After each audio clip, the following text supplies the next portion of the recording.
Alrighty then, chat room. Welcome back to Real Graps issue 32. As always, I'm Guardian. I'm joined by Tux, and we will take you through this past Forbidden Door weekend. No other pay-per-view happened, just Forbidden Door. Not wrong. Oh, we're taking down the Forbidden Door later. Oh, never mind. Starting off, not exactly our regular wheelhouse. Um, wrestling fans and CMLL fans in particular, in a tizzy. Well, not in a tizzy. There's nothing to be upset about, but Mega Holucha got revealed to be the new Mega Pokemon this morning. And they're doing a Pokemon Cross CMLL show. And they had to open up new areas because that shit sold out super quick. That Pikachu motion is fucking insane. My God. Now, to be fair, this is big because Arena Mexico and CMLL in Arena Mexico generally they always do great. I don't know if it's I don't remember if it's that they sell out most of the time, but those Arena Mexico shows that they do like every Friday or so are generally packed to the brim. So this is awesome I though heard that it's a crossover thing. I heard they've been having a great year in general. I Yeah, was looking through Dave's account and he was like, that's one of the underrated stories of the year. So, because nobody's talking about it because nobody watches CMLL because it's a pain in the ass to fucking watch. yeah. Imagine if you wanted to watch Arena Mexico shows every week and they charge you $35 per pay per view. Yeah. It's not even on, illegal website that I use. That nigga's got fucking New Japan. Yeah, So no, New Japan is getting put on the shit, and Arena Mexico shit, CML is not getting put on the bitch. It actually must be like something crazy going on. Um, but yeah, it was pretty cool. The no, trailer also nobody wants to really buy cool. that shit, man. Yeah. And I can't blame them because that like asking me for like $35 to like $45 a week is crazy. To the week? Yeah, because they don't have a thing. So it's quite literally whenever they stream their shows and you go buy it, you're paying basically pay per view price for it. Good God. Wow. Okay. Hey, I don't know. But yeah, cool of Pokemon to do that. The trailer for Mega Holucha was sick too. The way it was titled. There's a Hooper over there. I don't know what's going on. Yeah, so Somebody somebody over did there their knows research for the ball. YouTube title for sure. Full match, the Holucha versus Machamp. Fire. Fire. The poster being that dead guy versus Andre the Giant. Yo, Oh my goodness. What else? I fucking forgot that guy is dead. Holy smokes. The actual Mega being I saw a lot of Rey Mysterio slash Ultimo Dragon. Ultimo So Dragon is a big one, yeah. Especially yeah. with the shoulder piece. Yeah. Fire. Um I said it in the Taekwondo Discord. We gotta talk about Machamp's booking, bro. Fighting, flying, and he had Holucha dead to rights, bro. He had It's him. He good was booking. cooked. Short That of a ref bump.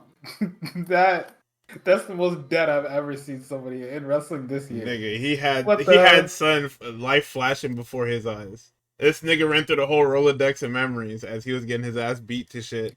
Yep, literally going through the entire tournament, whatever that shit is, fucking K2, whatever that shit is, fucking Cal's Classic. And they were getting his ass beat. And Mega K2 evolved, and is then fucking crazy. Lucha started no selling shit. And now my Machamp just won to an Alabama slam into Oh a yeah, diving nah, headbutt. he did that reverse Alabama slam crazy style too. In fucking insane, Cartwheeled dude. that nigga into that shit. Nuts. Yeah, man. Machamp, they gonna put his ass on a Don Callis fan, dude. I'm surprised nobody popped up on my timeline with a fucking Death Riders Machamp. That would have been awesome. You kidding me? Oh my god. I do find it funny that I Uh, guess because Machamp is in the game and what's his name isn't the damn tiger oh yeah. Incineroar. So I guess he had to play the heel. Yeah, VGC has been saved, bro. Yeah, for now. I mean, those games don't even function like the mainline shit, so I don't even know if that changes anything. Oh yeah, no, that's true. Yeah, I don't know shit about what's going on because there's a bunch of info surrounding Champions too, but I'm not tapped in. I'm not gonna lie. I don't give a fuck. I Yeah, don't me really give a either. fuck. But cool trailer, cool wrestling cross promotion stuff. The other cross promotion was my club. PSG is a deal with the WWE for whatever reason. I don't know what. And the one thing that I saw, because normally it's like, yeah, they do promotion, whatever. People might show up at events, blah blah. They're like, yeah, we're gonna get some conversation between some wrestlers and like people, like players in the club. And I'm like, what? What is? No, who would even represent PSG that's on the roster right now? There's no fucking French people there, I don't think. Maurice. I guess. I don't I know. guess Kevin Owens, French Canada. Kevin Owens, Sami Zayn. Sure. I mean, We can no, cheat. because they caught Sammy at was it an Arsenal match? Him and Pac. Okay, saying caught is crazy for that. No, they caught him. No, no, no, no, no. Forbidden Door. We need to talk about some niggas getting caught. Fuck that. Oh, perfect segue. Niggas, there are some niggas that we need to talk about getting caught. I know it was Newcastle versus Liverpool. But yeah, go ahead, dig it away. So, a certain individual who is not dead, unlike Hulk Hogan, was definitely or definitely had a birthday at some point this week, or was it last week? I don't know. And boy, did the stars come out. Let me get that list. Where the stars at? And the list keeps getting bigger too. The stars are as follows. I'm starting with the big one here. Drew McIntyre. Damn. Sheamus. The Miz and wife. Titus O'Neil. Jerry Lawler. Michael Cole. Booker T. Teddy Long. Dave Kapoor. I don't know who. Oh, Dave Kapoor is Ranjan Singh. It's the nigga that was walking around with Kali, and then I believe what's his name, Jinder, when he first debuted. These were the people that were at the Vince McMahon 80th birthday party. Now, when I saw this doesn't surprise me. Do you want to know why this does not surprise me? Is because if you look down this list, these are all people that owe their careers to this man. So it makes sense. Yeah. If John wasn't in the middle of doing whatever the fuck he's doing now in WWE, I guarantee you he would have been there too. Hell, maybe he was there and we just don't have footage of him being there. We genuinely can't see him. But yeah, I mean, okay, I know somebody's gonna argue with me. Yes, he did not make Booker's career, but the point is that when Booker was one of the only guys that Vince had any fucking energy for when WCW ended. Like, if you look after the invasion and after all the invasion shit is done, who was front and center running around with Rock and Austin after the invasion? It was Booker. It wasn't nobody else. It wasn't no fucking Chris Candido. It wasn't DDP. They turned DDP into a fucking sexual deviant. DDP was the most over babyface in WCW when it closed, and they turned him into a fucking predator. So yeah, I mean, Booker definitely owes a lot to Vince in terms of his career going for as long as it did, and him being as prominent of a name as he is in American wrestling. So yeah, there's that. What else happened this week? Let us see. It was very funny that what did Drew say on one of them fucking impulsive episodes? Something about getting canceled or whatever. Oh, please. I forget exactly what he said, but it's very funny. He said what he said, and then he had to duck and try to hide and to try to avoid being seen at Vince McMahon's 80th. Like, bro, just own that. Just own it like John, bro. And the crowd definitely isn't gonna cheer you any different. Definitely don't own it like John, because owning it like John is crazy. John talking about, I don't give a fuck who he is. I love that man. Okay, man, thank you. Nobody even asked. That's why everybody cheering. Never seen 17, bro. Niggas want him to get 18, bro. Yeah, there are niggas out there that are like, yo, spin back. This one was trash. Spin back. Extended for a couple months. Now all the John Cena fans got to do what he's doing for Vince, bro. Listen, I know he's best friends with Terrace, but he means a lot to me. Okay, I know his father figure, even though his father is well and alive, is a fucking criminal. But hey, absolutely insane. What else did happen this week? Any other wrestling? Kevin Owens' surgery was successful, and now we're waiting to see if his vertebrae fuses back together. This was the same issue that he had, where the surgery was a success, but because his C6 and C7, I don't remember if it's C5 and C6 or C6 and C7, the vertebrae in his neck, they weren't fusing correctly. So hopefully, I mean, if it doesn't fuse correctly, I believe that they can still live a regular life. Wrestling is Yeah. out of the question. Yeah, absolutely. So, I mean, either way, I'm happy it was a success. I'm happy he's okay. And if it doesn't fuse correctly and he can't wrestle again, listen, by all means, brother, you did more than enough for this industry. Literally giving it all you got. I Would have would loved to see you win the big one, but I can you can nobody can be I mad. would Like much literally rather you nobody be can be able to upset. hold and hang out with your kids than Get be off him. paralyzed. You Fuck know, him. be paralyzed Yeah, or even worse, fucking die in the ring. Like it's mad literally. niggas that we've lost mad niggas to the ring. As crazy as that is, it's time to break the chain. Yep. Do what we can to break the chain. You know. I think Swerve's meniscus surgery was also a success. I didn't see any news on that. I guess niggas didn't care. He literally just thank you. He literally just posted fucking success on his Twitter. Oh, good. There you go. Um, oh, here's one I just remembered. Speaking of fucking Swerve, Jake Hager, whatever that nigga's Oh, name brother. is. Yeah. FTR got something Like, for him. Don't worry. that guy went up somewhere and just started yapping, bro. Just Started started talking. talking. Just started talking. He got up there and said after Brawl Out, them niggas had a talent meeting in the back, and FTR said, "Yeah, that's okay, we're good." Kevin Wheeler pulled up the receipts and said, "Hey, gang, what are you talking about, man? We have never in the history of never not showing up to work. What are you even saying right now?" He pulled up with that fight. What they said. He knew Cash had it on him. Fam, I So don't like. I'm assuming there were texts before, but the screenshot that Dax posted of them just sending him the Twitter link, and then Jake immediately going, "Yeah, my bad, bro."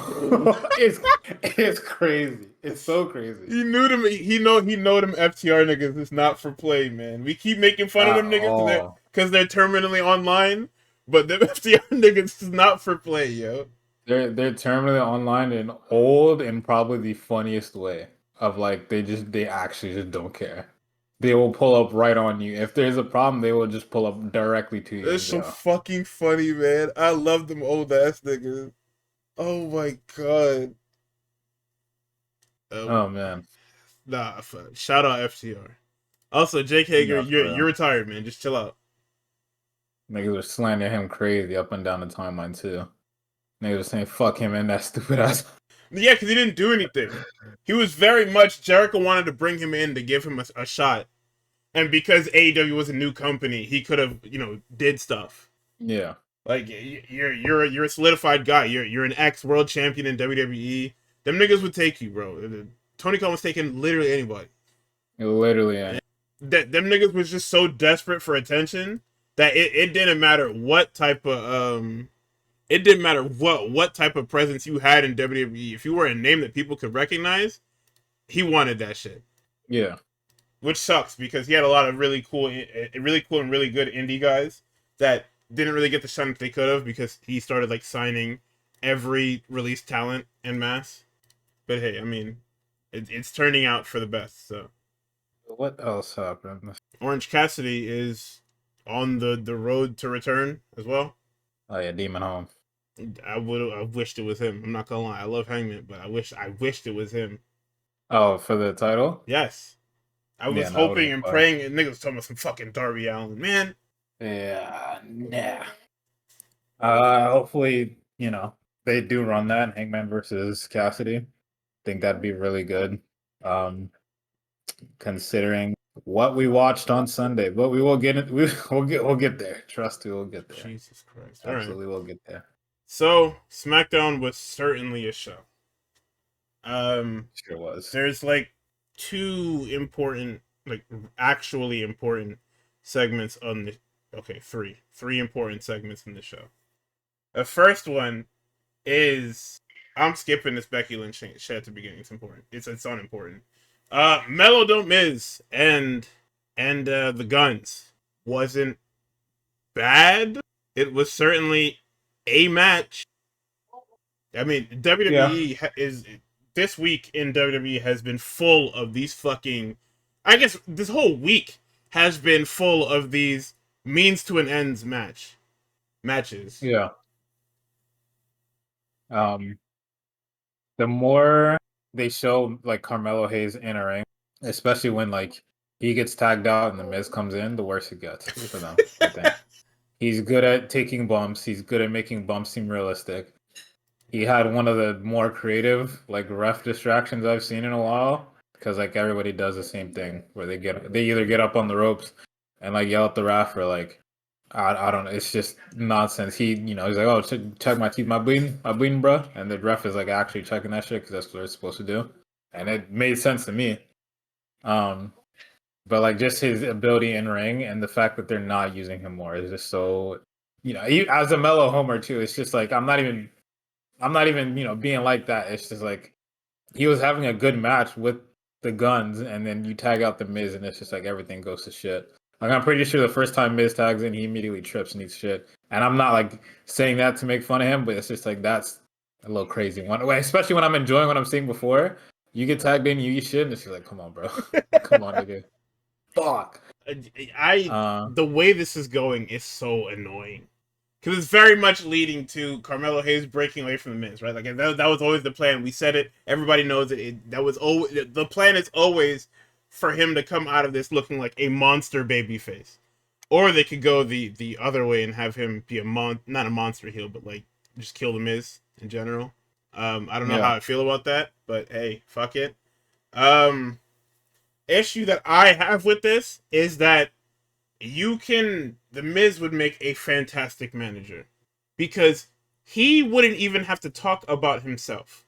The point is that because he is a good manager, he would be able to get his guys to do well, and they would list his accomplishments.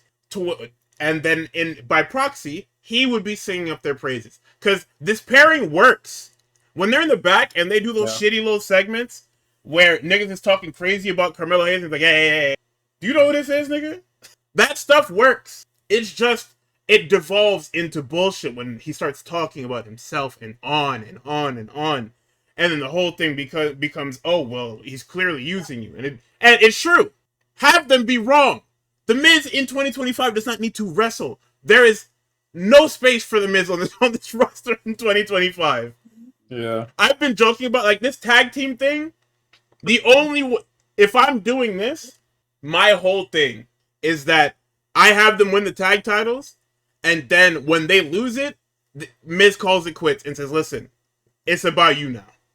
Yeah, but they're gonna do what WWE does. So I feel like there's evidence to support what you're saying because like that is quite literally what Carmelo did on Friday. It's like, the Miz was about to start talking about himself, and then Melo was like, "No, I got it," and then he started listing the Miz's accomplishments, and like I did roll my eyes a little bit, but I do see the value because like the Miz gets good reactions, and Melo killing the Miz, I don't think is going to get like if they did it in wherever the fuck it was, Dublin. If they did it in Dublin, yeah, you get monster heel heat there. But like, I don't think any other city is gonna give a shit. I really don't. Like, unless it's like wherever the Miz's hometown is. I forget where that shit is. It's fucking Ohio, right? Somewhere in Ohio. What, this show? No, where the Miz's hometown is, where he gets the biggest pop. Oh yeah, it's Cleveland. I'm pretty sure. Yeah, unless they do it there, it's not gonna get the reaction that they want. So it's like, I think it's better you just keep them together. And I think like rewarding the Miz with like one more tag title, especially because this nigga is like a for lifer within the company. Just giving him that tag title like first cap off ballot his Hall of resume. Famer. Yeah. You know what's crazy? He's first ballot just off of the accolades. Yep. Like if you look at the Miz's accolades, it looks crazy to anyone that's just like a wrestling fan. They said 2-time like WWE champion. I was like, what the? I mean, no. When I read it, it said 2-time Grand Slam winner. I said, whoa, hey. That's even crazier. Yeah. But like he was like really over for. I even remember him being really over for a while. So it's like that makes sense, right? It's just now I'm not trying to see that. And like if he does win the titles, because that's what I think is gonna happen. I don't think they're really gonna lose, especially because at the end of this like thing is something with the Wyatts, and that's like previously where their story ended. Oh my god, that is a thread for this show. So we got 4 things to talk about roughly. I didn't catch as many this week though. I think I only caught Nikki Cross. There's another one. Ah, It was actually in the thing later. oh shit. But yeah, either way, I agree. They should just go all the way. Honestly, they should just win it. The Miz should, I mean, I guess maybe vanquish them again. Melo loses it to whoever you want to put the titles. If it's me, put that shit on Axiom or Fraxium. Sorry. Um, This thing is a show. Fraxium show. I'm a show. But I think that's just been the story of this tag division is just like how much the hands change from week to week. Or not week to week, but like every couple months. It was Yes, Street so Profits for a while, DIY, it was Machine Guns, and now it's like the Wyatt. So it's like, just keep that shit going. Keep going. so the first one was when Mello met with Fraxium, and they were telling him to drop the Miz, and Miz walked up. Loomis and Gacy were in the background. Okay. Oh my god. All right, yeah, so they're winning next week. Okay, cool. No, that's not what that means. Huh? No, that's not what that means. No, they're winning next week. Because Okay. you the whole thing is that after they cut that promo after SummerSlam, the whole thing was that they're taking the entire show over. So they're appearing literally anywhere and everywhere, just in the background, waiting to take the show over. I'm at Mello and Miz are winning next week. 2-fight Loomis and Gacy. Yeah, probably. Because they would be the only ones that haven't gotten an actual match with them. So yeah, I mean, it makes sense. It tells both stories. Yeah. Yeah, that's the first thing. The most important thing about SmackDown. What was the next one? The next important thing is the John Cena segment. Oh, brother. Cena comes out, gets his introduction, and before he can say anything, Logan Paul's music hits. Logan Paul brings up the John Cena's yes man attitude and him being nude at the Oscars. Mind you, the crowd is refusing to let him fucking speak, and he is still like he's been here for like 3 years now, and he is still rattled by these people booing him nonstop. So then he tries to do a thing where he's like, "Oh yeah, no, there's an imposter. Is the imposter me, who's been showing up and wrestling for y'all every so often, like regularly, or is it the dude that ran off to Hollywood and only knows 5 fucking moves?" And it's like, well, it's you still. It's still you somehow. Now, I didn't see people talk about this segment because it's very much a nothing segment, but John doesn't ether him. It's not as bad as the other times he went up against young talent. Well, not young talent, but young talent that was supposed to replace him. This one was very much a, you don't belong here, and I'm gonna be nice to you. Because John was like, yeah, he's a future WrestleMania main eventer. He's a tremendous athlete. It's wasted potential. And then he tells the fans, no, I mean, he is an outsider, but we're stuck with him. And you know what? No, he's not an outsider. He's a disappointment. Then John goes on to obviously, do the thing that he does. WWE welcomed him with open arms and he uses them as a branding opportunity. Logan Paul's been here almost 4 years. He's only had 23 matches. Yeah. This nigga said, I was wrestling here they were in Dublin, right? No. Yes. He said, I wrestled Sheamus here in 2010 while you were with your brother. He said, you know what? No, you're not an outsider or a disappointment. You're a parasite. So, okay. And then we start to get meta. He's like, I could have fought niggas like Dirty Dom, the Usos, Jacob Fatu, AJ Styles, Seth Rollins, but I'm wasting my time on you. I said, holy shit. Then he hints at his legal problems, and then he calls Clash the most important match of his life. And that was that. Yeah, I think. Yeah, definitely wasn't bad. He definitely could have went harder. I would have loved if he mentioned Hangman Adam Page of AEW television, but I don't think he was able to do that. Called him a move stealer. No, literally. Nothing about you is original, fuck nigga. Yeah, it was whatever. Fucking, I was listening to it while drawing, and that nigga Logan was getting unglued. He was getting pissed off. Yeah, he cannot handle being booed. Especially them cursing and the whole muted thing. Like, he brought it up the first time, and I was like, I mean, I guess it's kind of smart because like you are getting muted. They can't really hear you. But then he brought it up later and he was screaming. I'm like, oh, okay. Now I'm wondering if this is like his first international tour. Besides Saudi, yeah. Besides Saudi, no, he was on another one, right? He was I don't remember if he's been on the actual tours, but I remember he was on a pay per view. No, out of was he not at Backlash or one of them shits? I don't remember. Yeah, Point is he yeah. needs to be better about these things. This is stuff that you learn in niggas was talking about sending Kevin Knight to go do wrestling school shit, and you have a whole nigga here that can only do springboards and fucking and moonsaults and splashes from the top rope. He can't do shit else. Like Um, that's comedy. That's true comedy. and niggas have said it is his 4th year so doing this shit. Yeah, I'm 23 sorry to tell you matches. guys, Look at that. he's not gonna get any better. I don't think he's gonna get any better. He didn't go to NXT. He's not working down there. He's not learning. He's All just his promos, all his promos are the same. He can't go babyface. Like it's impossible. It's impossible. I think it's impossible. It'll be a miracle if he does. I'll say that. I don't want to say it's impossible. It will be a miracle if he turns babyface. I just don't. I don't see what the. I feel like the experiment has to end soon because it's getting boring. yeah. So his overseas tenure was Saudi shows and the O2 for Money in the Bank 23. But no, like SmackDown to Raws. No, nothing. Well, he didn't wrestle on those on like the actual TV shows. He might have been there in a segment, but other than that, he wasn't really. Oh, he was Yeah. also in Australia for Chamber 24. Forgot about that. Okay. And even then, even if he did go on the mic against somebody, it wasn't John fucking Cena. So that's not like the crowd is gonna be like locked in the entire time. Yeah, But exactly. yeah, I don't know. Everything Cena said was right. I think the nigga is a disappointment. His floor is spot machine and his ceiling is like spot machine plus. His And I floor is hope spot machine, and his ceiling is nothing. It's bare. It's not even glass, nigga. It's it's a concrete. short house. It's a short house. Let me tell you It's a that. one by It's one not fucking Minecraft hole, nigga. it's fucking green top, nigga. Stop putting this guy on my TV, man. Like I'm so serious, bro. I understand he's bringing out money with Prime. I would like to see how much money because every time I go to any sort of establishment that sells Prime, that shit is fully stocked. Yeah, I don't. There's That a shit is not moving. There's no way. there's a Wawa I go to every morning, right? On while I'm at work, right?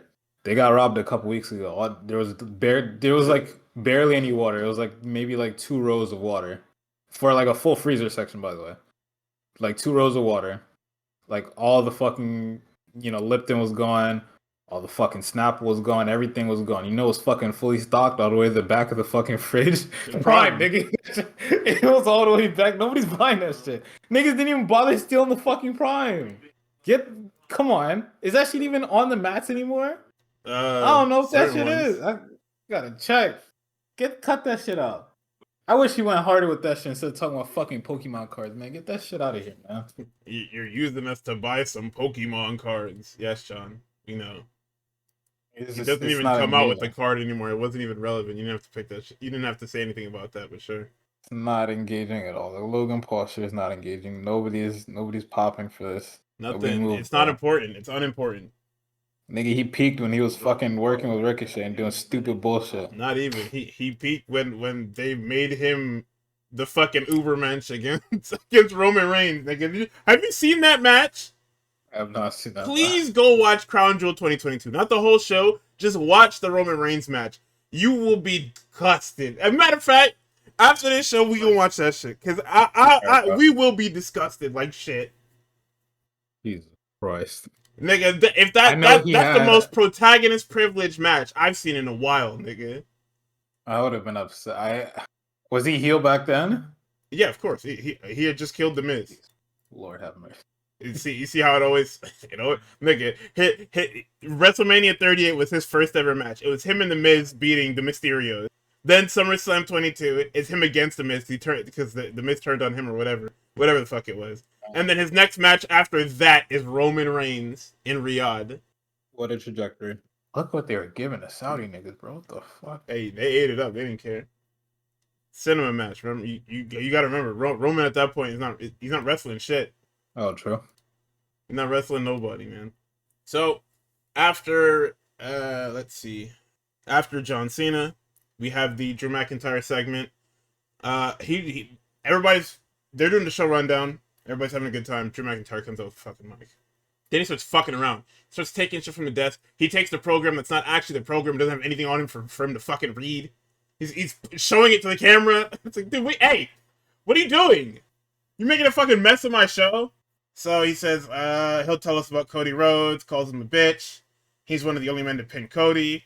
Says Cody's got no friends and nobody cares that he took him out. Randy slithers in, hits him with the RKO and poses. So I guess that's what they've got going on for whatever. I don't know if this is like a real. Oh yeah, no, because he's got Cody on Sunday, right? Oh. Or is that no? That's WrestlePalooza, right? The Drew McIntyre and Cody Rhodes thing. Yeah, Cody's off filming Street Fighter right now. Right. Okay. Yeah, so I assume that at some point there will be a Randy Orton Drew McIntyre match. If not next week. I should have probably Sunday. I was thinking that, but I haven't. Oh yeah, I guess we do have SmackDown tomorrow. I completely forgot. Yeah, that's totally going to be a match for Sunday. So that's fair. Cody is indeed Guile. Yeah, they did announce some matches last week. It was fucking Mello Miz Street Profits. It was what is it, fucking Charlexa, is that what they're called now? Yes. Charlexa versus Seeker Hervis. And name pending, by the way. Damn, what's the fucking other one? I don't write those down because I don't fucking. Oh, fucking Solo versus Sammy. Isn't that a tomorrow? United States title match? Yeah. I was like, what? Wow, yeah. Anything to fuck with the dirt sheets. Whatever, man. Anything to fuck with the dirt sheets. Which is so weird because if there's no build, it's just stupid. It's all it is. It's literally just fucking with the dirt sheets. We go from backstage segment to where Solo's like, yeah, you can name your kid after me. It's a U.S. title match. To be fair, they did have the match, and it was like a huge brawl. Wait, what match? The MFTs and Street Profits. I don't think that should get you fucking. Well, I don't think that should get you a title match either. Have you seen the company? We're gonna get to NXT, buddy. I didn't watch this week, thank God. Hey, be quiet. I didn't watch. Oh my God, I didn't watch that bullshit. That poppycock. That's fucking nonsense. Okay. It is. But yeah, I mean, that'll probably be main event tomorrow. Randy and fucking Drew. I don't know if Cody's done filming yet or what, but maybe Cody comes back to help after Drew fucking kills Randy, but who knows? Oh God, this fucking Cody Rhodes has no friends shit only works in WWE because nobody's allowed to have friends. So what else? What else did you want to talk about from SmackDown? End of the show. Cena's leaving the building. Your GM stops him and says, "Hey, I just heard from Brock Lesnar." And before he can say anything, John Cena gets hit with a drive-by haymaker by Logan Paul, and that nigga runs off into the night. Fam, he's got ghosts and demons lurking around his show. He got Logan Paul jumping people. He got fucking Solo Sikoa running the show. Listen, he was checked out. He just wanted to make sure he could get over to London in time to watch Forbidden Door. You know what I'm saying? He didn't think that Logan would get like, a nice little sucker punch off on the go. Son, that was the craziest segment. Yeah, he laid him out crazy style. Bitch ass niggas had to refilm that shit too because Logan fucked it up the first time. Nigga missed, man. Oh my God, that's a funny fucking guy. I don't even know how you Cody's missed that because the fucking the angle you're running at, you don't even have to do anything. You just put your arm out and John just anyway, whatever. No. That was SmackDown. It's SmackDown as per usual. It's a skippable show. There some last minute notes that didn't make the actual review. This fucking Jade Cargill thing's getting on my fucking nerves. The Jade Cargill shit is getting on my nerves. This fucking R-Truth, Aleister Black, Damian Priest shit is getting on my nerves. Oh my fucking God, man. Wow. The main event of this show was dog shit. It was like 9 minutes. I was like, it was 9 minutes. Fucking Tiff is the damn heat magnet. Jade doesn't even do a hot tag. She just tags in, poses, and does some bullshit, and then they win because they have to win. Yeah. Collision. The final stop before Forbidden Door. We had a hell of a lot of things on here. First note is show starts with a match because we are not WWE. Some things to talk about. Let's see. Hook action figure promo. I don't know if you saw that. The little Hook promo. That did feature his new theme that we did here this past Wednesday. I didn't know it was his theme because I forgot that Action Bronson burnt the shit out of that AEW bridge like shit for whatever reason. I don't know why he did that. Me either. I don't know what his fucking problem is. I don't want to be mean, but like, that's good. That's just good business. Good ears on your fucking product, brother. That's like your audience too. It's them white. You care about WWE like that, nigga? Like that's what you chose to do? You're not. They don't love you like you love them, bro. I'll tell you that. You're gonna get a name card and a camera angle, and that's it. You're not making any themes, buddy. You mean if Metro Boomin isn't making anything, you're not making anything either, man. You mean less to them than Tyrese Halliburton?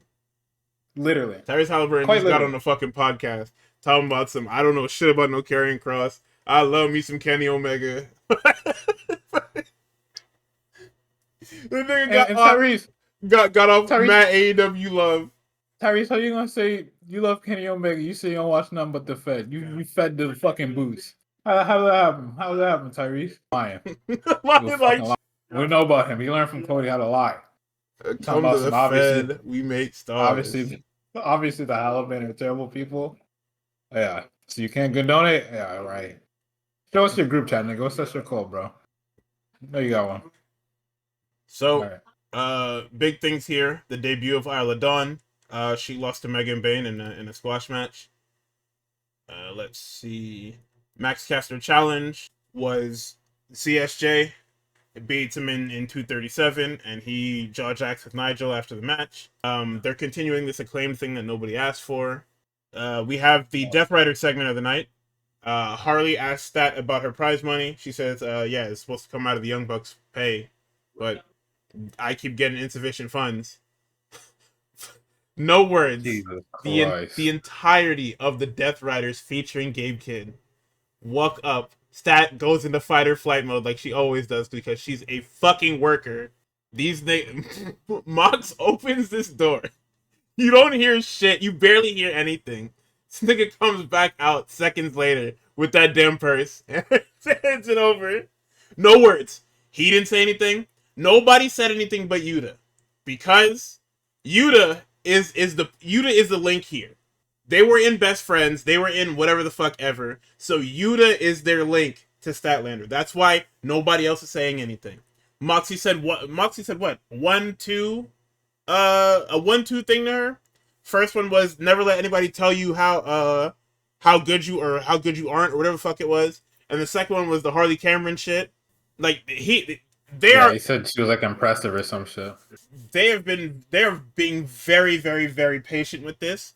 I don't mind the Death Rider staying around as a faction, but we need to not hurry this up. We need to find a way to make this shit work, because this Darby Allin shit is at the end of its fucking rope. The candle wick is burnt out on this fucking Darby Allin shit, and it hasn't even been like a couple of months yet. For me, at least. I don't even hate Darby Allin. I'm just not into this. I am not into this at all. One gimmick. Yeah, throwing himself down the fucking stairs.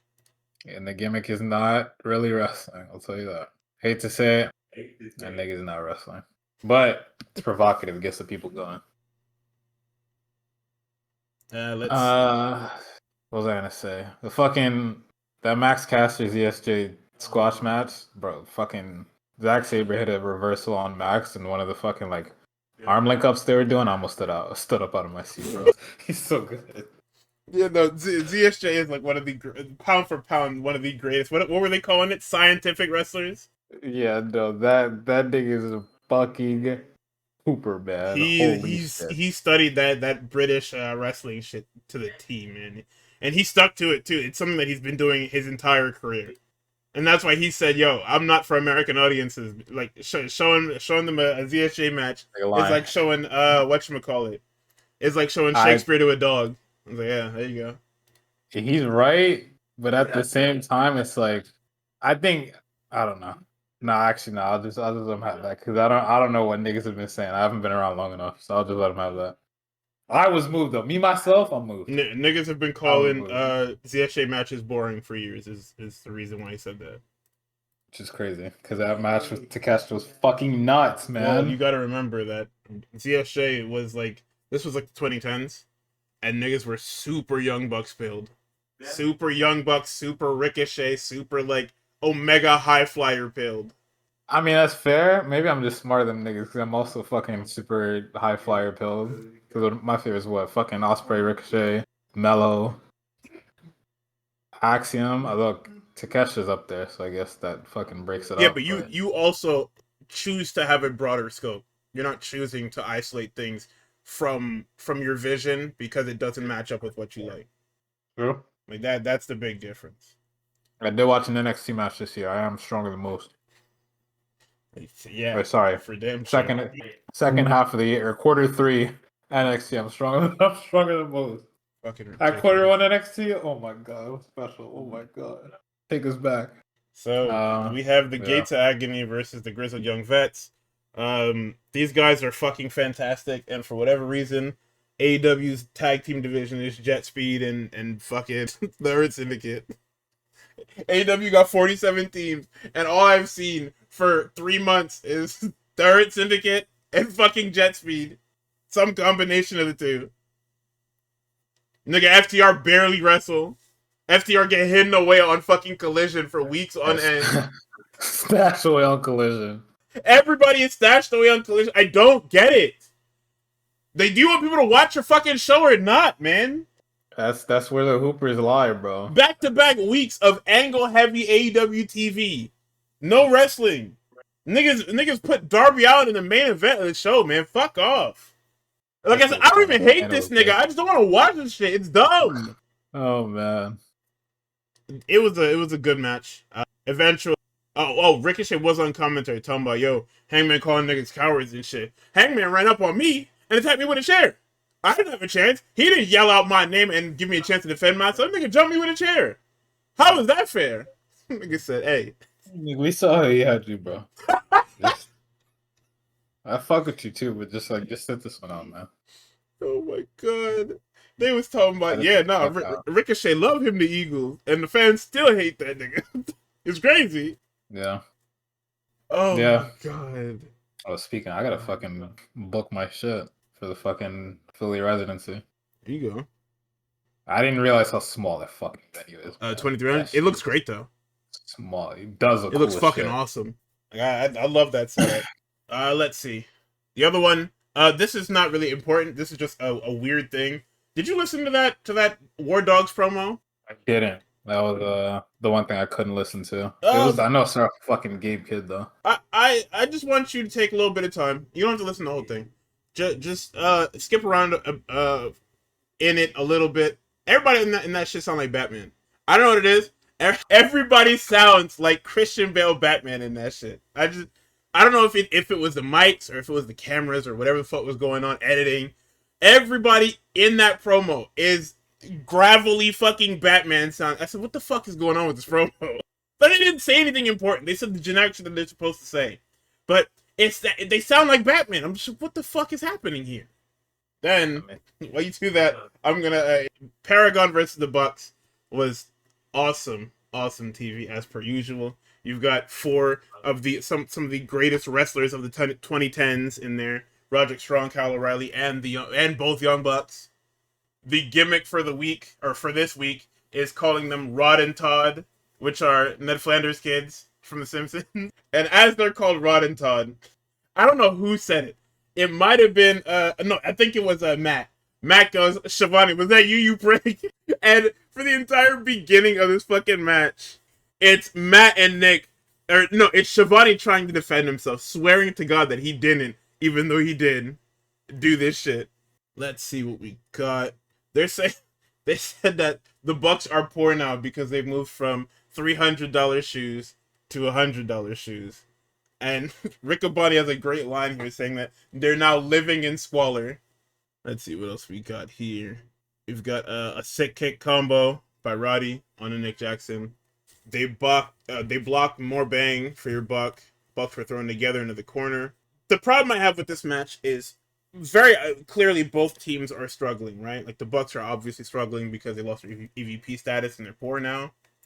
But the Paragon stuff is just so weird to me. Why are we running a Paragon is not okay angle because Cole is out indefinitely? Who does that help? So we got let's see, we got the botch tag move by Paragon that leads to a super kick party that ends with O'Reilly's rebound lariat. We get an assisted Shiranui by the Bucks for 2. The high low by Paragon for 2. Roddy hits End of Heartache onto Nick Jackson. Kyle has Matt Jackson in the ankle lock. Callis comes running down to ringside as Matt taps, so referee doesn't see it. Then Okada comes in, hits the Rainmaker onto O'Reilly, and the Bucks shotgun Roddy, and they hit the Indy Taker onto O'Reilly for 3. Swerve tries to not come for the save. He doesn't give a fuck about Paragon. He comes solely to kill Okada, and then gets himself killed, crazy style. Him and Nana get beat the fuck down and left for dead, and that is how Collision ends. Did you hear that shit? Yeah, no, them niggas is tripping. I don't know what the fuck. I heard that third nigga start talking. I'm just like, okay. Yeah, because I was just like, okay, whoa.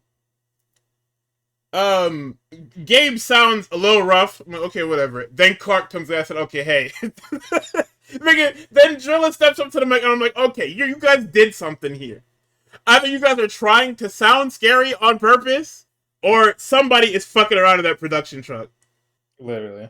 So what'd you think about Paragon and the Bucks? I thought it was great. Every time Paragon get into like a bout, or at least like for some people, because I'm pretty sure the last time they had a match, it was like an extended squash. But anytime they fight like credible names, them niggas always look like they've been through a fucking war. Hair is fucking drenched, Sweaty as shit. fucking sweaty as fuck. Kyle is breathing heavy as shit. Roddy looks like he's about to fucking die in the goddamn mat. Like, oh my god. It looks like they've been through war. They look awesome, man. Yeah. But no, this run the Bucks is on, or the Bucks are on. It's like a little undeniable. Like when they came back at Dynasty, it was a little just like, are you guys fucking serious? But now after all the matches they've had, and, you know, as a first time Bucks watcher, I'm just like, oh my god. Yeah, it took a while, but we got to where they wanted to be at, which is cool. Yeah. Paragon, I don't know why. I mean, I know why they weren't wrestling. I'm telling you about this Adam Copeland guy. You team up with him, everything goes to shit for you. My head's You know what I'm saying? It's not his fault, but it's entirely his fault, right? So now you look at where the tag team division is for fucking AEW, and it's just like, all right, now we can do something interesting, but it could have been interesting like 4 to 5 months ago. It could have been interesting long ago, long before even like all in, nigga. There's no reason why it shouldn't have been. There's no reason why Paragon and fucking Gates of Agony, fucking, I forget the names of Gates of Agony are fighting. Grizzled Young Vets, FTR. Like, I knew eventually we were gonna get to an FTR versus Hurt Syndicate showdown, but it's like that did not need to be that far in the future for the tag division to get interesting. It could have just been interesting mad long ago, but I don't know. You know, yeah, like you said, it was Jet Speed. It was the Death Riders in parentheses John Moxley plus whoever wants to wrestle that day between fucking Yuta and Claudio, and more likely than not, it's gonna be fucking Yuta.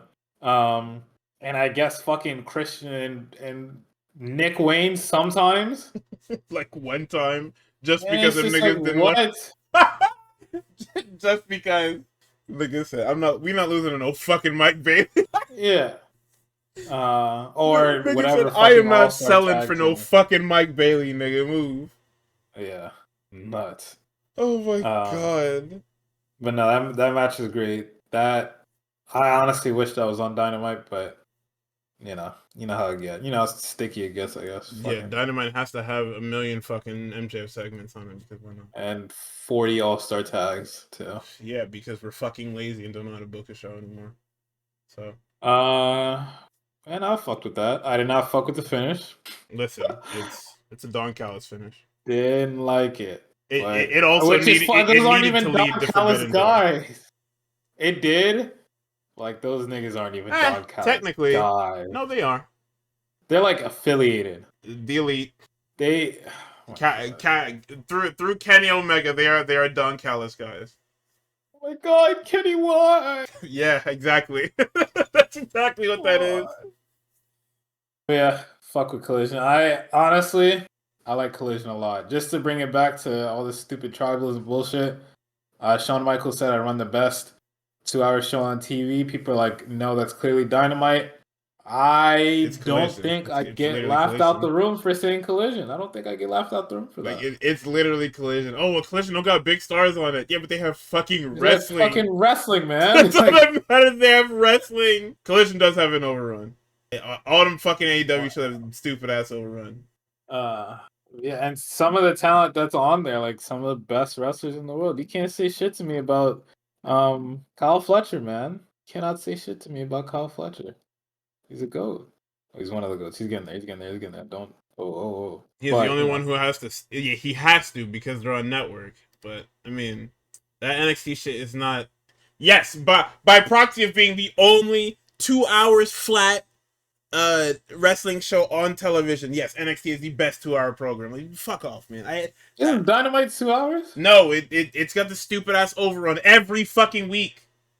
All right, man. Who's counting that, man? If it's every week, we have to count it. This nigga is fucking. Who's his competition in SmackDown? No, the joke is that there isn't competition. Assassin, for the Heartbreak Kid, nigga. You're taking him out. Yeah, Dynamite goes over 15 minutes every fucking week. It's always 15 on the dot every week. Like I don't know why Dynamite. I don't know why Dynamite isn't just 2 hours 15 minutes. Who says no?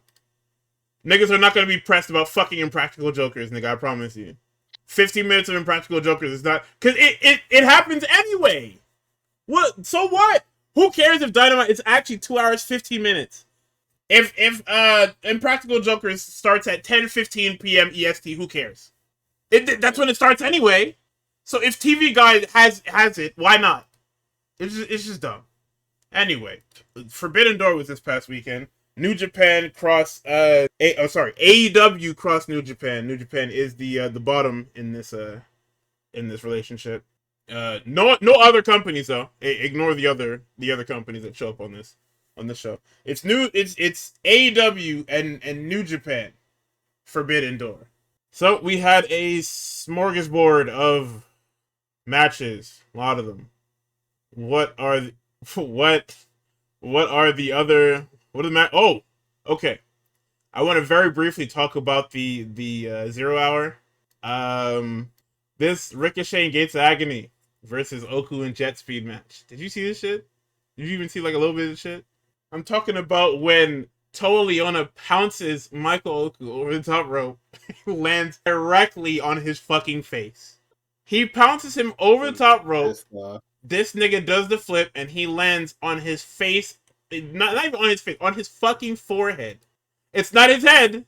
It's his fucking forehead. It's like, wow, he's dead. Then he takes a lariat and he lands on his head again. And it's like, brother, hey, can you chill out? You have a wife. You want to have kids. You want to wrestle. How about you fucking relax, buddy? For the love of the game, nigga. Like I'm sure he's okay. However, that was fucking insane. Let's see. We can skip all this other shit. You want to talk about the Cope and Christian match? It was really nothing. It was the most boring opener I ever seen. I mean, we know why they opened though. Yeah, because they wanted a stupid ass thing. Fuckers want to sing this goddamn song. I mean, I can't really be mad at like what we got from the match because like this is fucking Luchasaurus's first match in probably a little bit. And he's not supposed to be here. Yeah, he's not supposed to be here. It's supposed to be Nick Wayne. Somehow we broke Nick Wayne's foot. I'm always going to be fucking flabbergasted that Nick Wayne's fucking foot is broken. Because like nobody said anything about it. Nobody was like, oh wait, Nick Wayne is fucking hobbling off. We might have an injury here. It was just Nick Wayne gets on the Tron and he's just like, yeah, you broke my shit. And I'm just like, oh God. I didn't even know till they said it. I was like, what the fuck? No dirt sheets wanted to report that shit. Nothing. Nobody gave a fuck. So, that storyline is put on hold, I guess, because them niggas just lost to Cope and Christian. Nigga, there's There was a already fucking dissension in this fucking faction. what? Damn Cope and dinosaur Christian? don't want to do what he wants. He wants to do whatever the Oh, fuck he wants. Kip Sabian like, hey man, can you not do whatever the fuck you want to yeah. do? Kip said you might as well just fucking let that nigga go. Because Kip you're Sabian trying not to gonna control do the pet shit. dinosaur. No, you're not gonna do shit until Nick Wayne gets back. So just fucking sit and hang out with Mama Wayne backstage for a little bit. However long it takes to heal a broken fucking foot in this business, bro. What the fuck? Of all things to fucking break, man. The fuck? Yeah, Cope and Uh, Christian do a pop up spear combo. It was really nothing other than Kip Sabian getting color by accident. oh yeah, no, he got fucked up. Yeah, they busted that guy's eyebrow like clean open. Fucked him up crazy. Hope he's good, but damn. That shit was crazy. Hiromu and Fletcher should have been the opener because it was a infinitely better match. Why? Why? Oh my god. Hiromu, with the body of a crash test dummy, was able to pull out a fucking fantastic match against Fletcher. I mean, they're both elite talents, right? Like that's a given.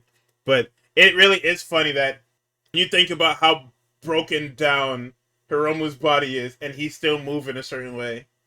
Like it's awesome to see. I don't know. Smiling He's a fucking freak of face. nature. Him and Ibushi, freaks of nature. That Naito praying to God that he could wake up in the morning and move his fucking legs. And here come these niggas. absolutely beautiful shit. There's a fucking super deep fucking DDT that Hiromu did on the apron, and I was just like, wow. Oh my god. Fletcher sells it perfectly, so that nigga goes fucking Oh upside down. yeah, I'm just like, because he set him straight Jesus. up, and the nigga went straight down and then to the floor. I said, "Holy shit!" Nuts, man. Fucking beautiful scenes, bro. Um, but no, Kyle Fletcher, fire. I want to watch more Hiromu matches now. Like this weekend in general, just give me a bunch of niggas to just fucking watch. Dude, this And nigga got he's won the Super Juniors like 3 times, right? yeah, He's one of them. He one of them once. He's a 1-on-1 for sure. amazing, bro. It's a shame the niggas fucking hurt, but hey, who isn't hurt at this point? Who is Well, not it's hurt? like I said, he's this is a perennial hurt. He been hurt forever. His body is not as Oh, good. yeah. This shit got 200,000 miles on it. It looked good though. Like paint looked pristine and everything. Engine got 200,000 miles. Yeah. This shit sound a little off when you crank it on. You know what I mean? Do not look at the Carfax, nigga. Do not look. So we have the invitational 4-way for the TNT Championship, representing AEW, Alex Windsor, representing Stardom, Bozilla, representing CMLL, Persephone, and we have the champion Mercedes Moné. What you think? This shit was fucking great. Um, it was a little sloppy, like a little bit, but I mean, you throw four niggas together that realistically only two of them have fought each other before. Um, and some shit like that is gonna happen, obviously. But like just in terms of just like shit that they did, fucking I thought it was really fucking cool. It was fun Um, because Mercedes didn't do the whole I'm gonna leave for like majority of this match. Like she was in the mix with everybody. yeah. I got her fucking ass beat, bro. They was whooping her crazy. As they should the champ. The champ should be in the mix fighting. Yeah. Windsor gets this really cool fucking triple sharpshooter. I'm pretty. It was a double or triple. That shit was fucking nuts. It was the double because Uh, Bozilla broke it up. yeah, that shit was cool as fuck.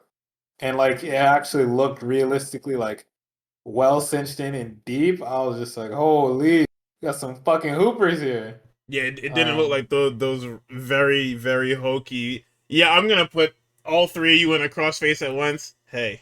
yeah. Hey. No, it is Granted, we did get unrealistically one of going to push those. you. But hey. We did. We're gonna ignore it. It But didn't look bad. It didn't look awful. Like I've seen worse ones, but yeah. yeah, I mean, Bozilla has been on everybody's radar since the Marigold stuff, which has been fucking awesome. She's yeah, definitely somebody that's gonna be huge in the future. Dave was talking about, well, no, not Dave. Paps was talking about it where they were like, hey, Hope I don't remember who exactly said it. I'm pretty sure it was Peps. Yeah, that said, Bozilla is definitely a talent that's going to be. It might have been Dave. I like I said, I can't remember who exactly said what, but they were saying that Bozilla is somebody that should stay in Japan because she can get reps there and she can work. And Stardom has the long tours, and you can wrestle like 5 times in a fucking week or whatever the fuck it is on these damn tours. Yeah. But because she got super over, now she's. It was Dave, okay. Now she's a hot commodity. Like the Bozilla stock is definitely shot to the fucking to the moon, and she'll probably get plucked from Stardom at some point. Somebody knocking on the door. I agree. I don't want her to go to AEW until they get an actual women's division. I just don't want people to go to AEW WWE anymore. Them niggas are not using people that they have. This fucking Yeah. arms race shit is still happening. Like it's still happening. We're still dealing with it. It's not as I bad as think, it was like 2 years ago, but it's still happening. yeah. I think more talent, more people should genuinely say that this shit is closed, right? Because it's like, it's not, oh, you're not good enough to be here. We genuinely have too many people that we aren't using, women especially. And I think WWE also should be closed. I think they also have too many people that they know what to do with, right? Because if, say, Bozilla does get signed, she's 21. Where do you think they're going to send her? It Right is to not the main roster. right to They're sending her NXT. right to fucking NXT. Nobody wants to see that. Right to NXT, I mean, or she would be brought up like say if they signed her now, right? Say if they rush to sign her and she accepts or whatever, she would yeah, be hired, and then she would sit at home for how what 8 months at this point, 8 to 10 months till Liv Morgan's ready to come yeah, back. yeah. That's I exactly mean, what that'd be they a would do cool with her, pairing. straight up. That would be a very cool pairing, but I don't think it's worth it. And I think maybe these two companies also just need to understand that, like, all right, you want this hot commodity from Mexico or Japan or whatever, and you want to use them sometimes, but you also don't want to use them all the time. Do what you're doing with AAA, where it's like, all right, some random shows I'll have fucking Mr. Iguana or fucking Psycho We Clown or own those whatever. niggas though. That's different. WWE would never do a pay per deal. AEW does the pay per deals, but They should do it more. what Well, WWE? No. AW should do it more. WWE doesn't do it at all. They honestly, realistically should, because that, I mean, them niggas are always gonna do what they think is best for business. I think what's best for business and what's best for business for you right now is getting the word out there. And I know it's crazy for me to say that the word isn't out there enough, but like, if you really want to like plant your seeds in like territories that you're not really getting right now, which is like Japan and shit like that, um, you should just let your wrestlers go wrestle over there. Like, That's say for what example, that's what if you Noah don't and have, Marigold was supposed to be. yeah, well, But no, then they tried turning that shit into NXT Japan. It's just like, all right, shut the fuck up, man. What are you doing? What's wrong with you, man? that's what's probably gonna happen if Noah doesn't get going soon. WWE's gonna buy that shit for pennies on the fucking dollar. I'm gonna be sick to my fucking stomach, nigga. I think everybody will be sick to their fucking stomach. Um, but yeah, just let people just go places and do shit, and then once you have something creative for them to do, or they just want to come back, it's like, all right, you can come back. But are they gonna do that? No. And guess what? You're gonna lose out on fucking talent to AEW probably, because niggas gonna be like, all right, well, I can go to WWE or do nothing, or I can go to AEW and do super nothing. No, But hey, listen, I'm gonna tell you right now, the way this wrestling shit is panned out, WWE and knock on on 90% of niggas' doors are taking it. that's probably more money, Like so most of these niggas that are out there now that haven't been signed to either company either want a ton of money, which WWE is going to give them, or they're a fucking Fed soldier. AEW is more money. WWE is a dream. Yeah. Yeah, AEW is gonna give you more up front, but WWE is gonna fucking probably sign you for longer or whatever. Is the whole thing there? Uh, I mean, them niggas is giving contracts out to a certain guy who we're no longer gonna name because that movement is dead in the water. Thank God. But Yo, did you see what he did? He had a Javon. What is this nigga's problem? I hate In his talking about this defense, guy, but what is this nigga's problem, yo? he didn't watch the video because he was busy in GCW or some shit. Yeah, And he whatever. watched it later and was just like, wait a minute. Definitely not chanting my name, chanting this guy's name. And he cleared it up. And then he deleted the original quote tweet. Yeah, whatever, man. But, We know you what you know, were trying to do, son bitch. nobody knows what that guy's plan is or was. No, Other than this him. nigga is annoying. Cause like all you had to do was sign the fucking contract, man. Oh, That's why another thing. That's why nobody knows what the plan is. So there was a thing that was going around. I saw it the other night. I didn't save it or send it in here or in any of the other chats. But there's a quote going around where Corbin says, "Yeah, WWE keeps you at home and keeps you off TV so they can lowball you." And it's like, well, duh, nigga. Like, what? Obviously, if you don't become a hot commodity, I don't have to pay you more. I can sign you for lower than I signed you for originally, dummy. Like everything is like that. Sports is like that, nigga. We're actually seeing in sports teams trying to find active loopholes to get around paying people. Yeah. Like, yeah, that's kind of what happens when you sign 300 people to contracts, and you only wanted like 20 of them, realistically. No, you don't have bread for something like that, but some y'all need fucking agents. Man, listen, the niggas who this would be a problem to, you don't need no agent because WWE's just gonna fucking fire you. I hate to be that nigga, but if push really comes to shove, them niggas are just gonna fire you. Like, niggas really don't think about it. The WWE shit is like a legitimate corporate evil. Like, you know the evil corporation in fucking Spider-Man 2099? That's WWE, bro. I'll come back. Yeah. That's WWE, bro. You niggas don't get it. That shit is pretty true. like them niggas will get rid of you, bro. They don't care. But back to WWE or back to AEW. Sorry. Wow. I would never. Mercedes retains. It was a fantastic match. Like we said, we had the double sharpshooter. We had the double statement maker. There was a running Razor's Edge that was blocked into a head scissors roll up for 3. Persephone was pinned. I believe it's the second time Persephone has been pinned at a Forbidden Door.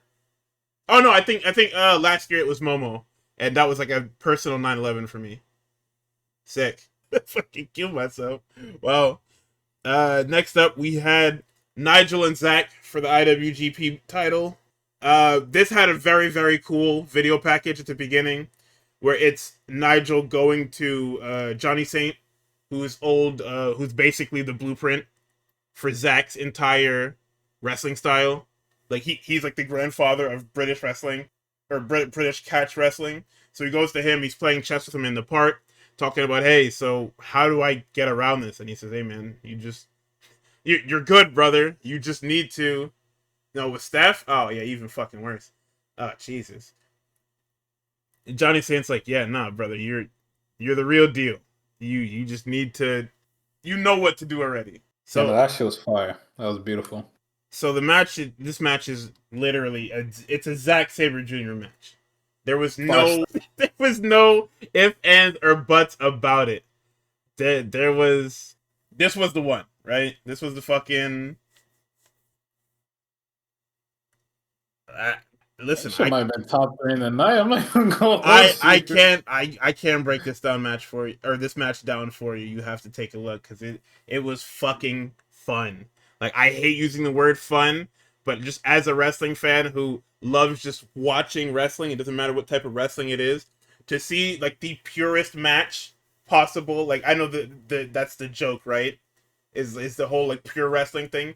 But to see such an expertly wrestled pure wrestling match and to have Dragon on commentary also adding to it, this is like a wrestling fan. This should be a wrestling fan's dream.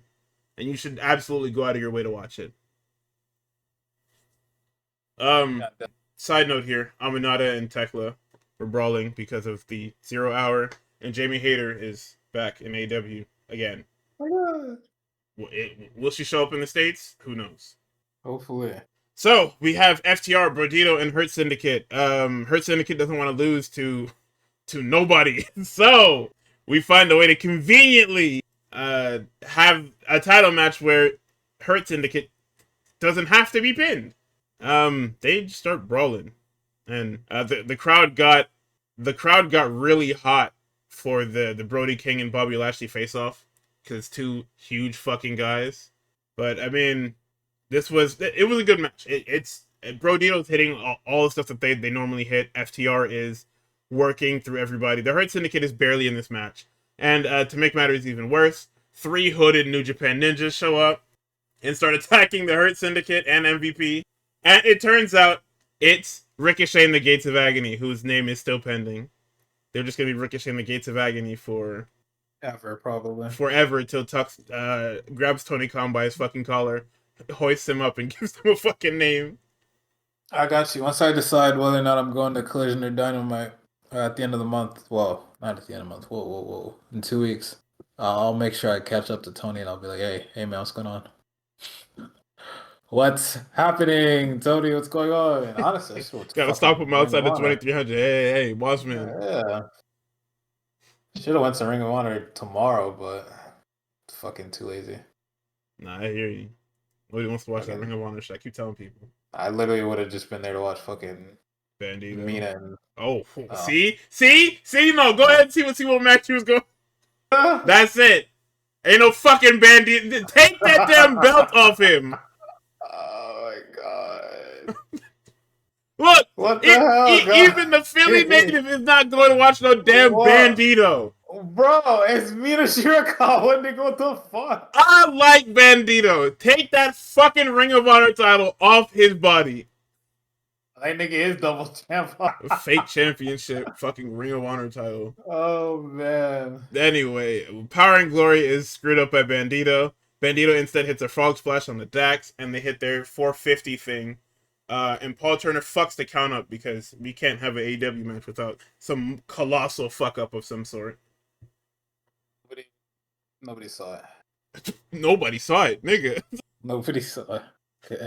The Ring of Honor card looks bad because it's all the people they don't want on Dynamite. It's no stars. Let me see. What the fuck is this shit? It's Bandito, Hechicero, Athena, Mina Shirakawa, Lee Moriarty versus Shalua. I go with that. Paul Walter Hausen. No way. Fuck.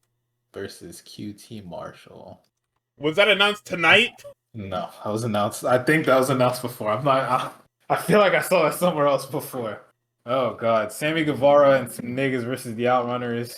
I guess with a nigga, the Sons of Texas. What the fuck? They got Sammy Guevara on here twice? Yeah, because him and Dustin are whatchamacallit. He's taking over Dustin's shit. Yeah. Dustin was his tag partner. That was the whole thing. The whole thing was that Dustin was Ring of Honor tag and trio champion. So it's very funny that they're allowing the Freebird rule here because they just don't. But I mean, granted, this is AEW, not WWE. So there you go. This is Shane Taylor Promotions. See, well, congratulations to STP for winning the Ring of Honor trios titles. So it's literally Bandito and Hechicero, Athena, and Mina Shirakawa. There's no reason to watch anything else. Yeah, no shit. That's why I said nobody watches this fucking show. How much are tickets? $60, nigga. Let me find out that shit is fucking sold out. It's no way. Let's see. I'm checking right now. Let's see.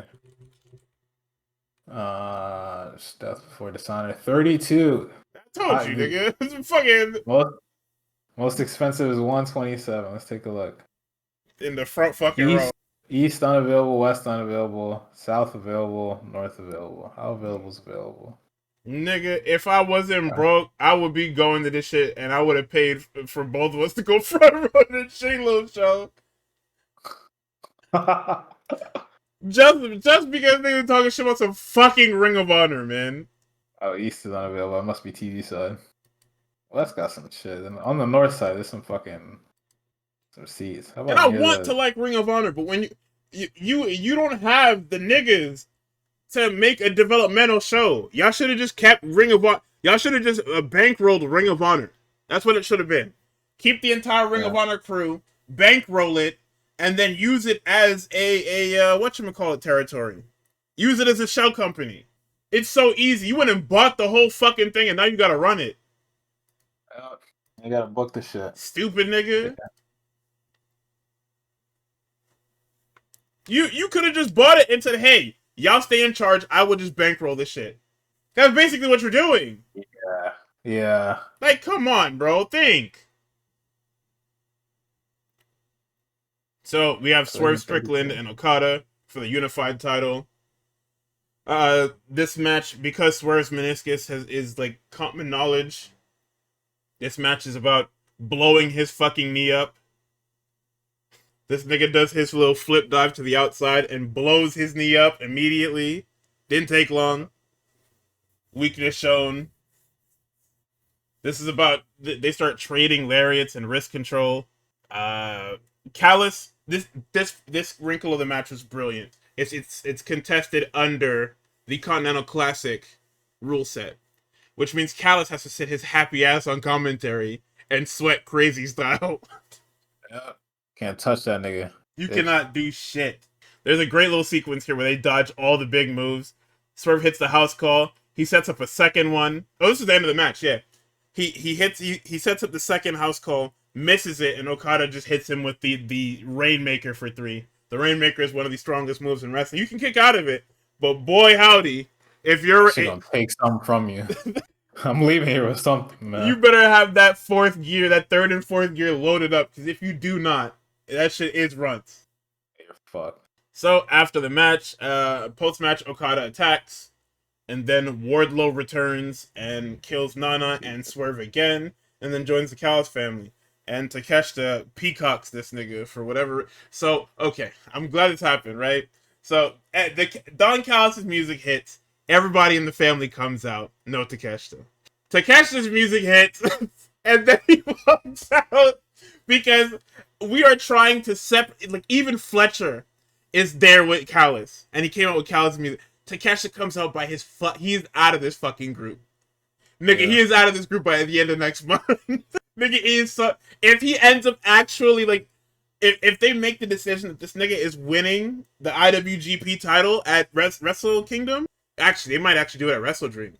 So they can avoid, like, backlash of any sort. Oh, no, it has to be at Wrestle Kingdom, because it's the damn... He won the G1. Yeah. Oh, my God. So, yeah, they're gonna have a hard fucking time with that. Hey, man. Are y'all gonna have ZSJ beat him? Are you gonna slot Evil in somewhere? Because my idea was you have Takeshita win the G1 and then have Evil win. Isn't he challenging earlier? It's supposed to be for the Tokyo Dome. You win the G1 and challenge at fucking what's the shit called? Destruction and Kobe? That's crazy. Let me see. That's insane. Huh? The fuck is he challenging at? Zack about to win that shit back at the fucking Tokyo Dome. He wants to challenge early and walk into Wrestle Kingdom as champion. I don't give a fuck what he wants. You follow tradition, bitch ass nigga. Hey, what? At KOPW? You better lose like shit, bitch. Oh my God, you're gonna lose like shit. Oh my God. Anyway, moving on. I don't care anymore. Moving on. Athena and Toni Storm for the AEW Championship. This was certainly a match. I don't think it was. It definitely didn't hit a high for me, but it wasn't low either. It was definitely somewhere in the middle. They didn't have a bad match. It's just what they were given wasn't good. Like this Athena and Toni Storm feud hinged on these niggas chatting at each other for fucking 3 weeks. Yep. A lot of talk. It was a lot of talks, a lot of fucking 8-man tags, 3-man or 6-man tags, regular tag matches. Like it was a bunch of nothing happening. All they did was jaw on the weekly shows, man. There was no pull to it. Especially considering Athena's holding this damn Ring of Honor title. I don't know. You can't pull up to London with that. You gotta leave that in the States, bro. Yeah, right? You should have left that shit in the States. Oh my God. There wasn't heat to it for me. The O face was blocked. Oh, sorry. there was an immediate storm zero to Billy Starks on the fucking floor. Like, fucking frame 2, man. Nigga, That bell shit was rang. nuts. She went outside and hit Billy with that shit immediately and said, "All right, now the match can start." You Yeah, wasted get your the fuck out fucking. of my way. You wasted your finisher on that early.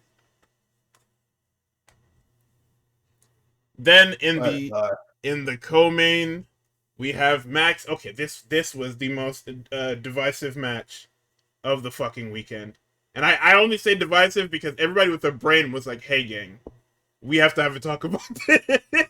Yeah, no, it was not a good weekend for Maxwell Jacob. So okay, Twitter.com. so Max, this is the most Max match I've ever fucking seen. Every title match tonight, every fight tonight was hot. It wasn't a hot. If it wasn't a hot start, it was. We started immediately. This motherfucker starts powdering and grandstanding, and I'm like, dude, please, God, you are destroying the pace of this fucking show, man. Please. So Hangman lariats him into the first row. Basically, we don't even talk about the fucking match. We need to talk about this fucking finish. Okay, so in this stupid oh no, sorry, because the title can change hands on count out or disqualification, there is a table spot, and it doesn't make any sense. Yeah. This table gets set up, and Bryce is just looking. This prompted everybody on the timeline to say that AEW has never had a disqualification for tables, to which I then ask, why? No, here's the thing. I thought about this, right? So you don't get disqualified for tables, then how come whenever Mark Briscoe is wrestling a regular fucking match and he pulls that chair, they stop him. Yes, pulls the chair out, they know he's not going to hit anybody with it. He uses it as a stepladder. Really? They take the shit from him and they throw it out of the fucking ring. This has happened on more than one occasion. Why is that an issue? Why is that an issue? The table, it wasn't just like, oh, Max accidentally falls into it. No, this nigga Hangman sets him up with a dead eye and dead eyes him through the table. And Max does the fucking Max does the fucking tombstone onto the broken table. Like, it's a mess. Like, why is that a thing? Like, what is the distinction? Why is the chair? Oh, you can't. I'm gonna take this from you, and the fucking table is just there. We can just have the table there. So, MJF pulls the ring out. Gambles with it. Says Hangman uses shit. If you don't, you're a pussy. Spits on him. Hangman spits on this nigga, then tries to buckshot him. MJF pulls Bryce. We get a fucking ref bump anyway. Max hits the heat seeker. Hanger has his foot on the rope. Bryce counts 3 and then passes out. He doesn't tell the timekeeper, so the bell doesn't ring. So now you're just left wondering, okay, well, MJF is a fucking champion. No. Then, as MJF is celebrating his championship win, Mark Briscoe cutscene engages, and I said, holy shit, why? How is there a fucking Mark Briscoe cutscene here? How could you possibly have a Mark Briscoe cutscene here? What are we fucking doing? So Mark comes out, the security gets him immediately. We get fucking nonsensical shenanigans with Bryce. There's a dick kick. Max lays this nigga out with this fucking contract and gets a 2. He pulls the ring out, tries to use it. Bryce with this damn observation hockey turns around with -3 frames and catches this nigga with this damn ring. As he's disposing of the ring, Hangman swings for the fucking fences with this contract, hits a dead eye. Contract, by the way. Shit sounded like a fucking PVC pipe falling on concrete, bro. Everybody heard that shit. Nigga, he swung for the fences and blew his fucking brain out, hits a dead eye and a buckshot, and lays him out for 3. Nigga, if all we had to do was just have the match, man. Yeah. Just have the match. I don't know what the fucking problem is. You didn't want MJF to win anyway. You can have a regular match. Like, you can just have a normal match. You can have like I don't fucking get it, man. MJF gets goaded into using the damn contract. Then he gets Hangman to rescind it, and then we found out on Dynamite that there's another layer of fucking nonsense to this. Well, we'll get to it. Yeah, I want the cleanest it's just weird because it's like MJF is like, yeah, I want the cleanest match possible. Because when I beat you, I want it to be definitive and resounding, and nobody can argue that I fucking whooped your ass and that I'm better than you, fucking Seabiscuit, and he calls him Seabiscuit all the time, right? And then we get to the match, and it is actually one of the most egregious. It's more egregious than their last match. Which is crazy. I don't even think their last match was that egregious. Like the only thing that happened was like it was like a chair spot on the outside. Oh yeah, the But tombstone besides on the that, chair and shit. Yeah. yeah. Besides that, I'm pretty sure it was a regular match. This one where we say, yeah, no DQ, I can win by count out, blah blah blah, and you have two table spots, and then a fucking brass knuckle spot, brass knuckle in quotation spot. Like why do that? Why do that? What the fuck is happening? Yeah. I don't. A lot of people are saying a lot of crazy shit about MJF. I don't think he's bad. I think Tony Khan just has to be like, hey, can You you gotta just put your wrestle fucking foot normal match? down, man. Can you just be normal for one match? Like I get You're you. a good wrestler. I get both you Just be niggas are normal. wrestling nerds, but put your foot down, bro. Yeah.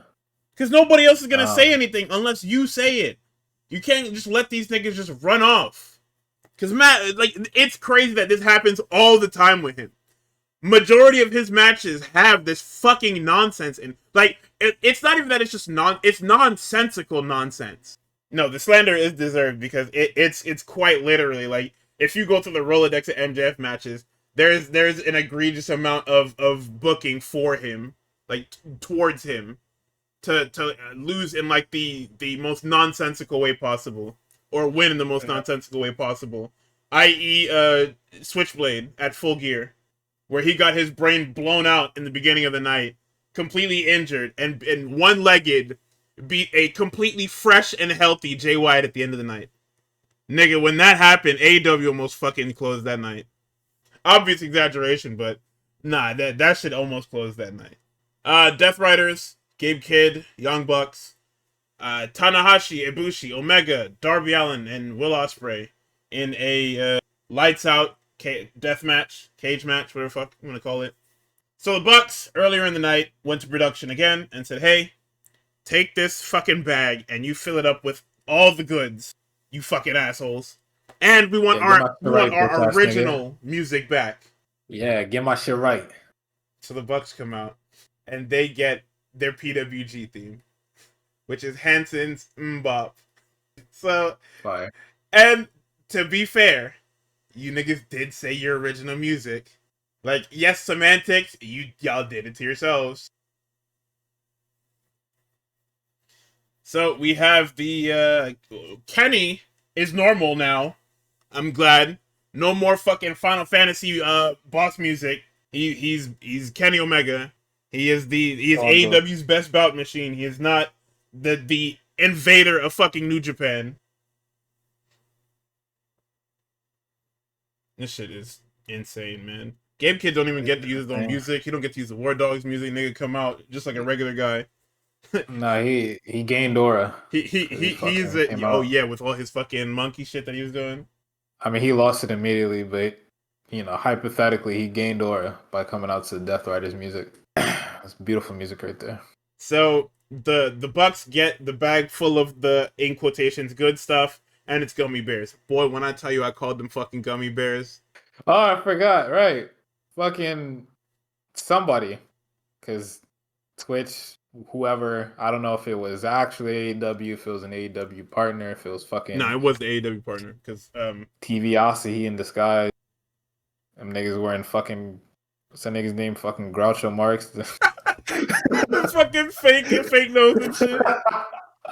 It's always the craziest fucking schnoz on that shit, too. Like, who came up with that? It's so nuts. TVosity in disguise, fucking taking Gertie's shit down. Somebody did not want. It wasn't just Gertie. It was a bunch of niggas getting clipped. Fucking reacting. If you had any type of anything from this show up on your stream, you either got an email or you got fucking taken off the airwaves. Yeah, Gertie's shit got taken out.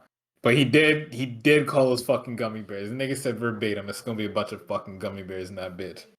And that shit was crazy when they poured that shit out. I couldn't believe my fucking eyes. Because it's one of those things where it's just like, I knew it. Because there was only It was either gonna be like Skittles or fucking gummy bears or like M&Ms or some shit.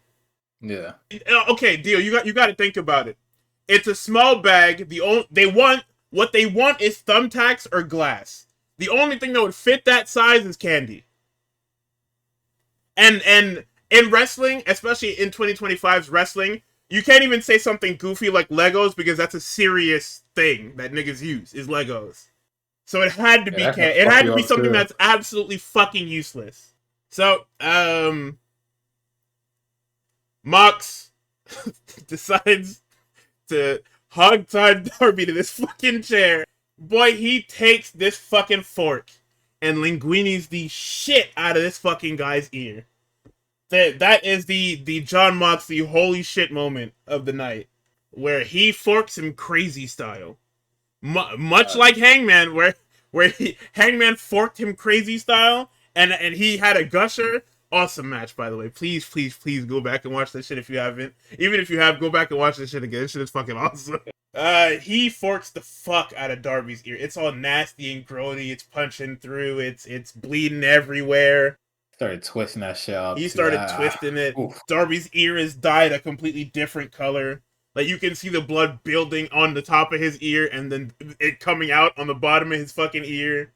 She was early too. She was very early in the fucking match, man. Ospreay was bleeding profusely. He started the match off with a damn Sasuke special, which was awesome. I almost fucking cried, bro. Tanahashi teases getting up on the ladder to go up to all the way to the top, and everybody's like, hey, hey, hey. Literally everybody. And niggas pointed it out. Kota Ibushi, of all people, is just like, hey, please. And then they posted the fucking King Von says, stop the violence. So Ospreay pleads with him, and he says, I'll do it. Don't worry. Climbs to the top. Orihara moonsault off the top. It was awesome. So then we get around to our table spots. Darby is they send Darby up to the top of the cage because they want to throw him off this shit, obviously. Yuta is going up. Boy, when Yuta went up there, I said, holy shit, please make sure Mykey is okay. Mykey being the New Japan caster. Because she is the only woman at ringside. And the other people, Despy's there. Despy will be fine. But mind you, Despy was in the crash zone. So Yuta, of course, gets thrown off the top through this fucking table, lands right on top of Despy because Despy is a fucking great guy. And then on the other side, Gabe Kidd and Darby go. The way that Gabe and Darby go through this fucking table. Gabe goes through the table first, and Darby's entire body, it's not much. Darby's probably like 170, 150. It's not much, but boy, I know it hurt like a motherfucker. Yep. How big is Darby Allin? Let's see. That's gonna be like 190, some crazy shit. 175. Yeah, see, I know it. About 170, whatever the fuck it is. But yeah, Darby is he's the average weight for a guy his size. He lands full body on Gabe, and Gabe, I know he's selling, but boy, when he looked glassy eyed, I felt that shit. Cause I didn't know. expect Gabe to go through that. I expected them to just fully kill Darby and that'd be it. Yeah, because that's vintage Darby. I guess somebody said, no, that's stupid. If you go through the table, you're gonna fucking hurt yourself. Yeah. Let me give them the benefit. I'm gonna give them the benefit of they put the Gabe thing in, or they put Darby and somebody going through, and then they slotted Gabe in there. Gabe said, "Yeah, sure, whatever." Yeah. But yeah, Gabe is glassy eyed in the ring. We have let's see, the Bucks and Claudio are hit with every finisher humanly fucking possible. Yep. And they hit the one-winged angel and the hidden one-winged angel combo and a high fly flow for 3. Tanahashi gets the pin because it is his last match of his career in London. But of course, we can't end the show on a happy note, because somebody's got to go away for a little bit. As the baby faces are going to leave, and Ospreay is doing his final bow for a little bit. These niggas have him dead to rights. They slide in there, they kill this nigga crazy style. They stomping him out, they hitting him with every fucking move they got. The baby faces are trying. At first, they're not trying to climb the cage, which looks stupid as shit. And everybody's like, "Hey, yeah, I know that the Bucks just climbed in to the cage. Why didn't you do it?" Then, because somebody had probably said something, Yuta and Marina are now using kendo sticks to poke people off of the cage. And then as the cage comes up, the Ops and everybody rush the ring to check on Ospreay, but the Death Riders are fucking gone. Nigga said, "Oh, the Death Riders know they gotta go through the door, right?" I think it was Vasher that said that, and I said, "Nigga, that cage is going up, and them niggas are going out through the back." Lo and behold, guys. Yeah, That cage because goes up, them niggas fucking dip out with the they smack. locked the door. Normally, somebody would come with bolt cutters or whatever. No. AEW is smart, unlike WWE, and they just lifted the fucking cage up, and then the heels ran out, and Ospreay was left for dead at the end of the show. Great show. Yep. Everything except for the end of this fucking MJF match is a plus. Oh, also the opener. The opener is fucking stinky as shit. Yeah. Old niggas. But yeah, the main show was fucking fantastic. It was great. Got a little emotional with that fucking Will Ospreay video package narrated by Alex Windsor. That shit was fire. Okay, I yes. was definitely muted and singing Elevate along with the rest of London, bro. Let's talk about the fucking Ibushi clip. So, as per usual, Ibushi is doing something fucking stupid. Yep. So, the door is locked because the Death Riders and everybody locked themselves in there with Ospreay. The babyfaces know they need to get in there. No, I guarantee you, he didn't tell anybody. Nobody knew he was gonna do it. He backs up and he runs full force into this cage, hits it, and just stops. I'm surprised that shit didn't completely fucking send him flying back. It's because of the way they set it up. So, the way the cage is set up, it's also why they were able to throw Darby into the wall in the match. So the way the cage is set up, it's only secured on the corners. So the corners are bolted in, and the actual cage itself is allowed to freely move back and forth. Which is why you saw weird glimpses of the shit bending and folding. Yeah. So the bottoms of the cage sides aren't secure. It's the corners that are secured. Oh shit. Yeah, that was actually pretty well. I didn't write anything down for Heatwave, but let's talk about it. I didn't write shit down either. Yeah, I mean, we can talk about it. There's nothing to talk about. Talk about Javon Evans' match. Yeah, Javon Oba was the only thing I was locked up for. Not to say the rest of the talent probably didn't do a good job. It's just after watching fucking Forbidden Door, I can't be locked into anything that's not Javon Evans and fucking Obafemi. Nigga, they had Dark State on this card. Oh yeah, Hank and Tank lost. I didn't even expect that. I thought they were gonna win, but This pay-per-view stinks. That's what you got. So all right, Oba and Javon. Let me just run down the results real quick. Lola Vice defeated Jada Parker and Kalani Jordan because fuck Jada Parker apparently. And they pinned Jada again, bro. Because Jada Parker is gonna be the super senior of this batch of NXT talents. Super senior with fucking like 5 title shots. And yeah, you won none of them. Literally fucking. It's gonna be her and Javon fucking mirror images of each other, bro. That's me. At this point. It's true. Oh, spoilers, but yeah, go ahead, keep going. So, Dark State beat Hank and Tank, like Tuck said. TNA got their women's title back, not the men's one. Not yet, bro. And they had JC get pinned, which means that they don't fucking care. They do not give a shit, bro. Let's see. Blake beat Jordan. Oh, they pinned Masha? Oh my god, even worse. Oh my god. Blake beat Jordan. Ego and Chelsea beat Team America. Oh yeah, and people are super high on that pairing. I mean, yeah, they're super athletes. They're people with tremendous ceilings. Like Tyra, it looks in every match that I've seen her in, she looks good and she looks like she's been here before, which is really hard for not only these fucking WWE game show winners, but most niggas that end up in this NXT Evolve LFG fucking pipeline. I did mean Ethan and Chelsea, but I think people are high on them too. Oh damn, that's Fucking crazy. yeah, Tyra and I forget the nigga's name. I'm telling you, I was not watching Tavion that Heights. day. Tavion Heights, Tavion yeah. Heights was one of the guys. It was him and Briggs that got sent to Noah for the N1 the other year. Oh, that's fire as fuck. What the hell? Yeah, I mean they don't look bad. Tavion was very clearly the one to look for. Like Josh Briggs isn't bad, but Tavion is like you can see the glimpses with Tavion. Like in certain parts of his game, he definitely resembles more of like a the like because he was an Olympic wrestler. Like that's the whole thing there. So for him to normally when you're an Olympic wrestler or you're a football player, it is literally fish to water shit. So lo and behold, the Olympic wrestlers look the best, right? Like so they are definitely that's why they're pushing them now. Is that they're those are the ones.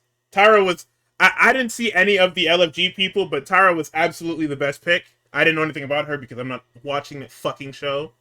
But yeah, no, she was absolutely the pick. You couldn't have picked any. You couldn't justify picking nobody else, nigga. And she has a personality. Her personality isn't like Jasper Troy, where it's like, yeah, I'm here. They told me I got to be mean, so I'm mean, but I'm here.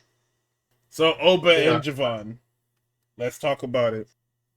I thought it was good match. I would not be upset if these two wrestled again. I think the finish was a little ugly, but you have to do that because you are protecting both of these men. Like both of them are getting protected. You can't have Javon lose clean because then that just kills the story dead in the water. You can't have Oba lose because we still have things for him to do. In parentheses, Trick I Williams. It's guess. Trick Williams. It's Trick Williams. It ends with Trick Williams.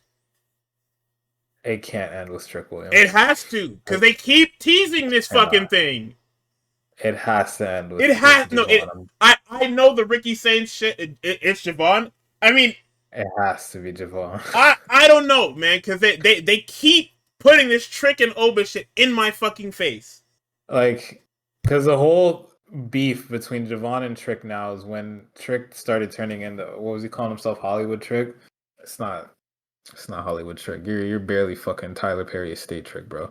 But when that nigga started turning heel, right? He was telling Javon, he was just like, "Oh, nigga, this is grown man shit. All the grown men have titles. You don't have no fucking titles. You never gonna have titles. You never gonna have a title ever, nigga." Like it has to end with Javon getting that shit and then telling Trick before he leaves, "Nigga, go fuck yourself." He has to send Trick off. Yeah. Like the way that this arc should end, it probably won't.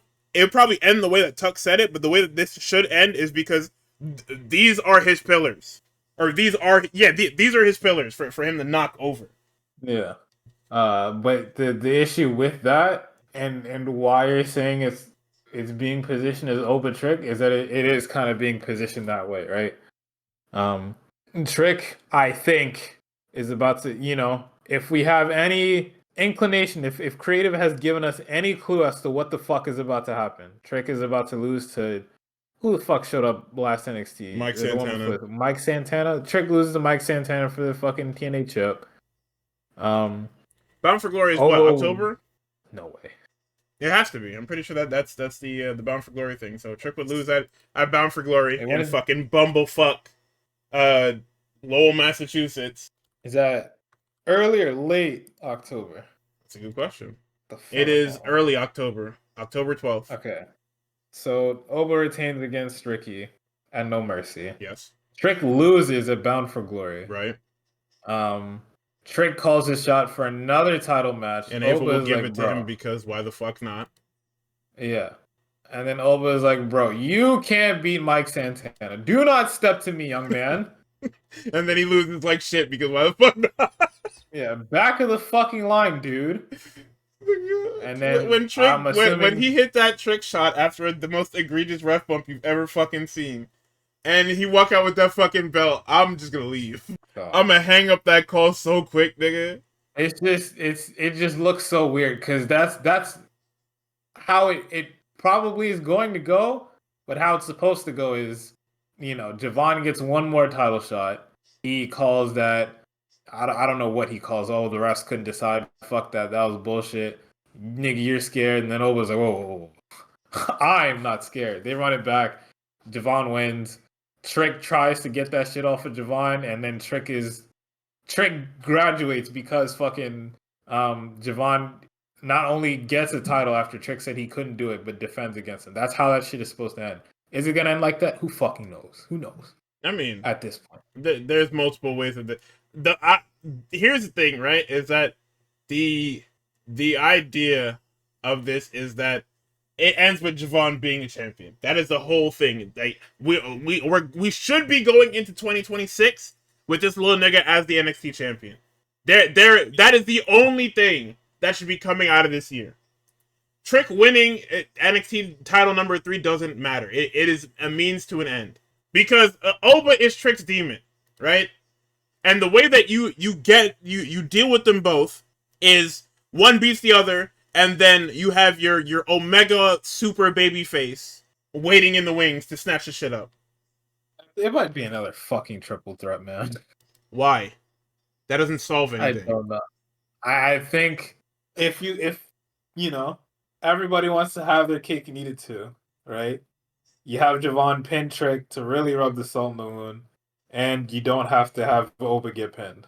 Even though him getting pinned by Javon doesn't hurt him at all. Like, not in the slightest. But this is shit that I'm talking about. All this shit gets more fucking convoluted because they didn't pull the trigger on Sunday. Oh yeah, as of a minute ago. Santana just picked pin Trick. Yeah, this shit, hey. Count them days, pussy boy, hey. What do you mean pinned him? He pinned him on no. In the damn tag match or whatever that they're having. Oh, okay. I was about to say. Hey, get ready, buddy. Yeah, it's I don't know. Like, that makes sense. Trick losing that shit makes sense. It's just what happens after, nobody fucking knows. And I know these niggas pride themselves, oh, we're the most predictable show on TV, oh, we're 2 hours, whatever, nigga. It's not predictable in a good way. Or it's not unpredictable in a good way. It's just fucking ugly. It's unpredictable because it's fucking dog shit. Spot of the night for that match is fucking Oba throwing Javon over the top rope onto the goddamn announce desk. This is the fucking Javon Evans spot, apparently. It's just they're turning Javon into Darby slowly but surely. For whatever fucking reason. This is my god. Shut those bullshit chants right up. Yeah. Other than that, I thought it was a good match. I don't think I better than Hope and Christian, but besides that, nigga, there's 3 matches on this card that's better than Cope and Christian. Nigga, I don't give a fuck about that. Yeah. A heat wave? On this day, I see clearly, nigga. Right. Yeah. Anyway, I'll watch this fucking opening triple threat before I watch fucking Cope and Christian again. Well, you watching Hank and Tank versus Dark State? I said the opening triple threat, brother. I didn't know fucking Hank and Tank. Watch the fucking. Yo, why are Dark State allowed at ringside? Does anybody know? What do you mean? Why are you allowed to? Why are more than the 2 of you niggas that are in the match allowed at ringside? So I'm not allowed to have managers? No, you niggas are cheaters. Every time you're always cheaters. I don't understand what you're saying. Who's gonna stop you? Niggas can't ask this. No, deadass. Who's gonna? Because GM don't do shit. She sit here complain that everybody walks out before she's done talking because you don't got nothing to fucking say. You just give me what I want. Anyway, so stop asking a question. That's crazy. Monday Night Raw. I'm not talking about this fucking 25-minute Roman Reigns, whatever the fuck that happened. Funniest thing that nigga said. That nigga Bronson Reed. Oh no, two things. This Roman guy is a very funny lad. That nigga brings up Cody. The crowd starts booing for whatever reason. That nigga says, huh, interesting. All right, nigga. Oh, God. Don't do that. Don't fucking do that. Such a fucking cornball, this fucking guy, man. Go home and play with your kids, you loser. Bronson Reed says, my family got exiled from Samoa because we were like that too much. Your niggas, soft. My tribe, we're them ones, bro. And then Roman's like, wait a minute. This guy's Samoan? You know what that means, right? I own you. Now, let's start this over. Why don't you come down here and you can acknowledge me as your tribal chief. What is? I don't. That nigga is fucking this Roman guy. Hilarious character. That's about it. The rest of that shit, I don't think Bronson did bad, but like you can tell this rivalry, this match has no legs to stand on whatsoever. They cheered Roman talking about Cody right after. Yeah, the crowd is fickle as fuck. You know about them. Where were they? We Oh, that like the was the UK, stars. We right? like our wrestling show. Yeah, Yeah. it was Birmingham. Not about the UK. Fickle fucks. Yo, Them fat ass niggas, bro. Them niggas got fucking Forbidden Door the day before in London. Now Birmingham, you get Roman Reigns as your what the fuck? You fat you greedy ass niggas. They booed because they were mad Cody was right and we like Roman now. All of a sudden we do like Roman now. so you I mean, hey man, you get Dynamite, Death Before Dishonor, what's the shit, Collision? Me? Dynamite, yeah, you nigga. You don't want to watch I mean, Ring of Honor? You don't want to watch Ring of Honor champion Bandito defend his title? Technically, I could have got, if I went to all the shit that was in Philly this year, I would have got, I forget, I think we had a SmackDown earlier in the year. I forget what the fuck was on it. We got Dynasty, though. Y'all had a SmackDown like last week. No, we got Raw. Oh, sorry, yeah, that was Raw last week. Yeah, we got Naomi giving up her shit, which would have been cool if I was there. However, I'm not giving that company my money. And if I do, I'd immediately have to go donate it to fucking a charitable organization. I'd have to go donate something to a charitable organization, however much I spend in that fucking area. I would have got the Naomi shit. And I have an entire AEW residency for like a month, so who knows what the fuck is about to happen here. I'm only going to the last one though, like the last two shows, because beginning show is gonna be fire, and then the last two shows, I wish I was there to see Darby get killed. That would have been fun. But no, them niggas get fucking Forbidden Door and Roman Reigns. That shit don't add up. You care about Roman Reigns like that? No, my brother does though. Fair. He really likes. Nah, that's fair. Although I'm not even gonna lie, cause what? Honestly, Dynasty was there's a couple niggas in there that I would have liked to see Dynasty. The president, listen. The president Hiromu. That would have been cool. Zack Sabre Jr. That would have been cool. Yeah. Nigga, me and So went to Forbidden Door. Was that 2 years ago? Oh, that shit was so good. I got the fucking Punk Kojima match. That's shit. Oh. Nigga, I got the Punk Kojima. I said, holy shit, I'm eating. Nigga, I was gonna get a Filthy Tom match, and then they pulled it. I was like, oh no. I got the fucking Omega Osprey match. Fire. Nigga, we was eating. But yeah, that was all you got. That's all you needed out of the opening segment anyway. Niggas didn't talk about shit else. What else? I mean, they had a pull apart brawl. I think Roman came out on top. I don't know if that bodes well or badly for fucking Man, Bronson. Who gives a shit? Damn, this shit really was 20 minutes. What the fuck? Nigga, I was looking at the thing when I was like moving my mouse to see where I could skip to. Damn. This shit ended at like 24:35 or whatever. I was like, what the fuck? Other thing that happened on this. So the wrinkle of this entire show is this fucking main event. The main event of this fucking paper. Oh, sorry, actually, it should be main event because there's no other big stars on the card. So the fucking Seth Rollins match should main event. But yeah, the main event of Clash, the 4-way. It's everybody talking about it. Seth's talking about it. LA Knight is telling people that he's gonna send Braun Breaker back to factory settings. He talks about CM Punk possibly throwing him on the table or throwing him through the table on purpose because he didn't try and help him and he didn't try and stop his momentum even though he got shoved into LA Knight. Like, do you not watch your own fucking show, dummy? Punk, I mean, he did say that he saw that, but then he was upset that Punk shrugged his shoulders after. The fuck? What am I supposed to do? I'm in the middle of war, nigga. Oh, you're supposed to help me up, dude. You don't. And leave Jey Uso to get fucking murdered? Are you crazy? I like him way more than you. Yes. Are you kidding me? Let Jay die and help up the megastar. Get the fuck out of here, bum ass nigga. Eat that fucking pin, fuck nigga. He's not eating the pin. He's winning on Sunday. Nigga, if he win, the whole company is under. We're about to do record lows with a fucking LA Knight title win, nigga.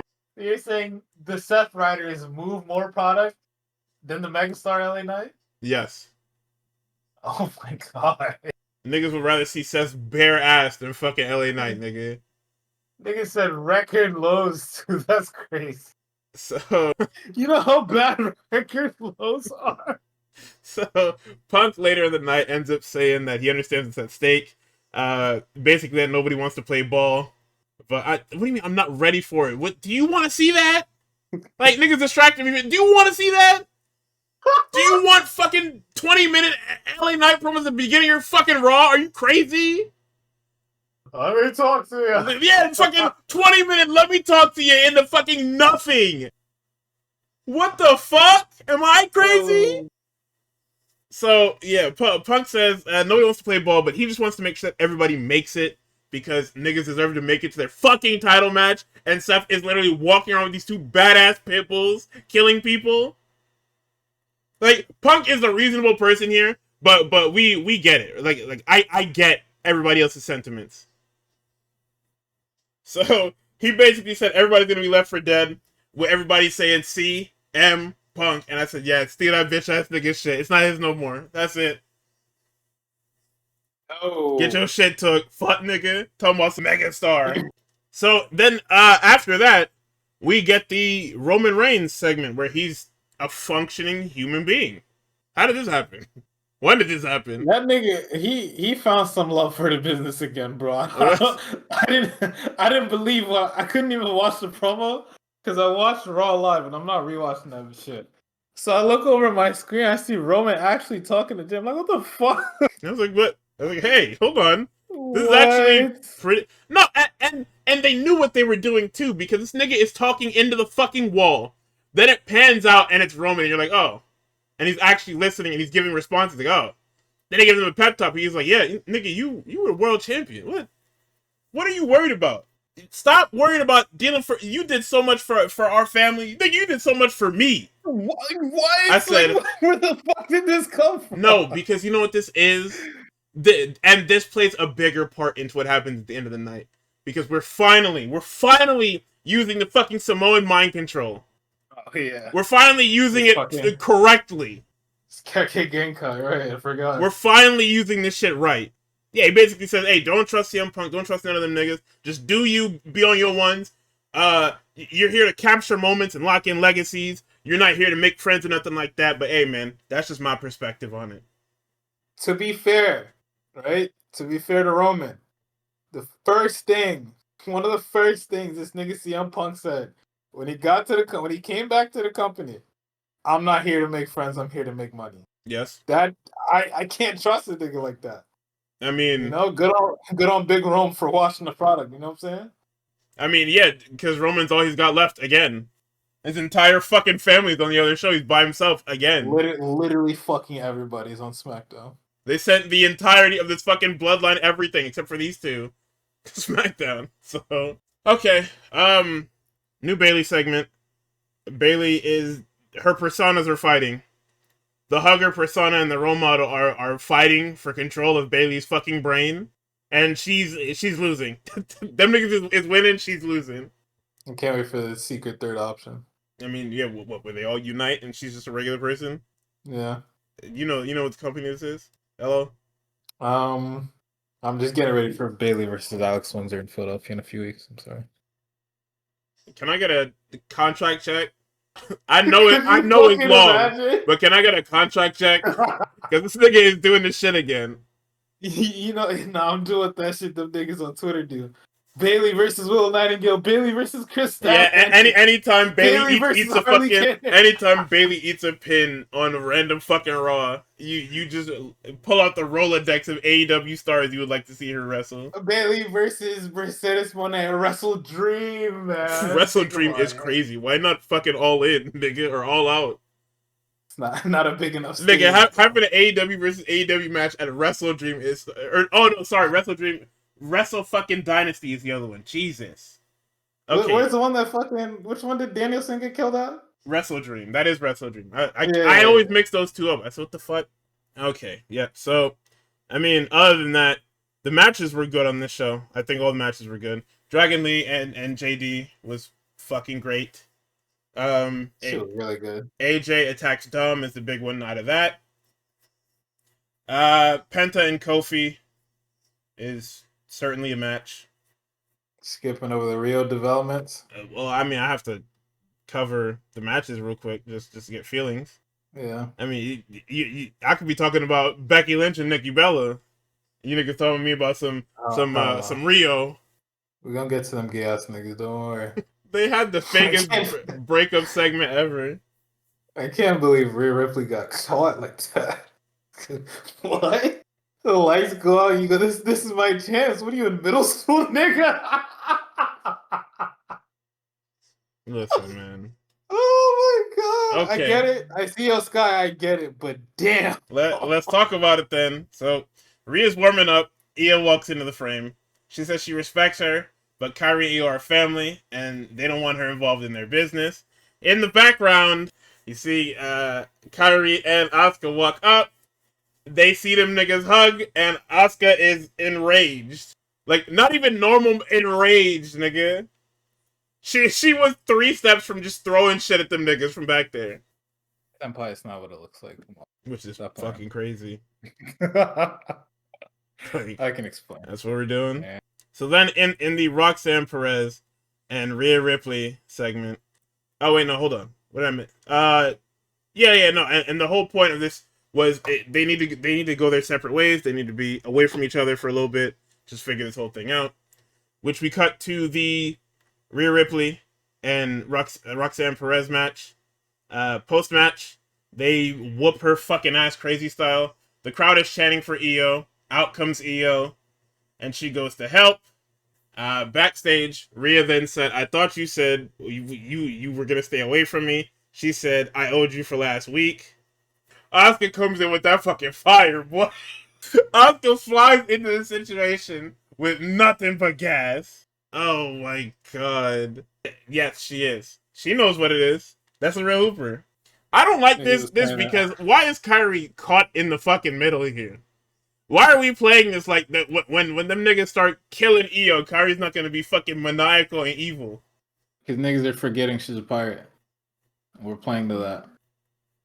This is fucking niggas are saying that fucking Triple H wasn't in London because there's no way he approved any of these fucking segments. Yo, come on. They're saying he ain't got the gay in him to fucking make some shit like this. He do when it's women. Is it right though? Who the fuck is? That's a good question. And whoever it is has to start writing more. Hey, send them to SmackDown too. What the fuck? To do what? Write their shit. Whose? Jay Cargill, nigga? That's what you want? I mean, the Julia stuff ain't bad. It's just not there yet. Also, there is nothing at the same time. Yeah, so write the Tiffy material. Give us an actual Tiffy. Hello? What's that? Write the Tiffy material. Because if we get to this Tiffy versus Blake Monroe shit, and it is some of the worst shit ever put to screen, we might have to sue Tiffany Stratton. Because guess what? We know it ain't Blake's fault. So it's not Blake's fault. More Principal Pierce propaganda because the other guy can't get his fucking show under control. Relax. Principal Pierce walks up to Steph and says, "Hey, you're not going to be at Clash because the Naomi stuff was unexpected. But listen, you are still the #1 contender. Give me a week. I got something for you." She says, "All right, cool." On the other end, with his favorite problem student, Dominic walks up to him and he says, "Yo, what the fuck you gonna do about AJ? AJ has cost me everything." He says, "You know what? You're right, dummy. It does need to end. Next week is gonna be you and AJ." He said, "Okay, that's kind of fucked up, but Intercontinental Championship." He said, "Holy shit, man, what the fuck?" He said, "Does it work for you? Good." When nigga walked up, Dom said, "Yo, hey, Charles, come on, Charles Xavier." That shit did not work for me. Ain't got no politicking power. Sorry, bud. At all. That catchphrase is not for you. So, yeah, what you got? This fucking Dom style shit is the makeup for AJ not being on the Clash in Paris card. Cause niggas really want AJ to be on that card for one reason and one reason only. So that they can fucking, them French niggas can sing that damn phenomenal song for fucking however long that match is, bro. That is the only reason why anyone wants AJ Styles. And, mind you, great chant. right? However, I mean, we're at least getting it on the Raw after, which is still in France, so you still get your chance for the fucking French niggas to sing that shit. Yeah. That bullshit. I don't know if they pulled the trigger on AJ winning that. Not gonna hold you. I Nope. don't know if that's where they're going, but I don't see it. unless they want to add new shit to this fucking Judgment Day story again. I mean, we got time for that. That faction's not going anywhere. Yeah. So before the main event, Roman blindsides Bronson, who then gets run into Braun Breaker for the main event. Security immediately escorts Roman out because Principal Pierce said, "Yo, I need you niggas on point." You seen that? Roman got his fucking cheap ass lick in. Swarm of security guards got that nigga out of there. Then Pierce walks up, looks at Bronson, and says, "Get the fuck out of here." Nigga, he walks over to Braun, basically tells us, "Hey, walk it off." Not the Auszilla. Come on, man. That nigga tells Braun Breaker, "Hey, walk it off. You got what you fucking deserve." Man, here comes fucking LA Knight to run up to this nigga. They start walking and brawling because fuck me. So they brawled in and out of commercial. It was really nothing. Breaker jokingly calls this nigga world championship material as he's beating him down. He said, "Nigga, this is your world champion. This is the nigga y'all was talking about world championship material." Nigga shit talk is actually unmatched. So LA Knight sets up for the BFT. Seth comes out. Because he's stupid, LA Knight elects to... He checks to see if Breaker is still down. Then he runs after Seth and immediately gets spewed out of his fucking boots. He ends up in the ring and gets hit with that damn rebound spear for 3. And they start whooping his ass. And who comes out but main event Jey Uso? Main event Jey Uso is in my city. It is in your city. Man, he gets in there, he starts whooping. They lay him out crazy style. Punk takes his sweet ass time coming out. He ducks Breaker, gets in the ring, starts whooping them niggas. No, sorry. Yeah, he ducks the lariat, whoops Breaker, fights him off. He gets onto the apron, and these niggas are staring off as they're being serenaded by Cult of Personality. I said, "Holy shit, this is peak." Yeah, no. Crowd actually went crazy on that one. That shit was fucking awesome. They brawl. Seth is pulled to safety. Nigga, Punk steps over LA Knight to check on Jey Uso. I was crying, nigga. As he should. What are you worried about? No fucking LA Knight? Right. This nigga gets up, spins Punk around. He's like, "What the fuck is wrong with you, nigga?" Starts shoving him and whatever. Jay tries to break it up. You don't even like me. Why the fuck are you upset that I didn't check on you? What the fuck? Jay gets shoved. Alright, bet meter has been filled, by the way. Because LA Knight shoves this nigga Jey Uso, and the look on Jay's face, we know what it is. LA Knight gets shoved into Jay, then it turns into a fucking GTS that gets turned into a BFT, and LA Knight gets thrown into the damn super kick, and they flash him with that shit, brother. As Punk and Jay are standing, Jay then super kicks Punk out of his fucking sneakers. It popped me. Yeah. It popped me. Because, guess what? If this is the Jey Uso that you fucking gave me 4 months ago, I wouldn't have asked any questions. Yep. If the Jey Uso coming out of the fucking Rumble, if the Jey Uso coming out of the Rumble came out here with heat, and there was none of this fucking, "I'm afraid of Gunther, I don't know if I can beat Gunther," with the shitty ass fucking acting. If he had just came out there with straight stone cold fucking cool nigga that does yeet, I would have had no problems with this shit. We are finally... Roman Reigns has finally course corrected this nigga's booking. I have to give it to him. God. Thank you, Joseph. What would we do without you, man? That's my tribal chief. I acknowledge. I have to give it to Roman because Roman appears, talks to this nigga once, and he's the last man standing at the end of the fucking show.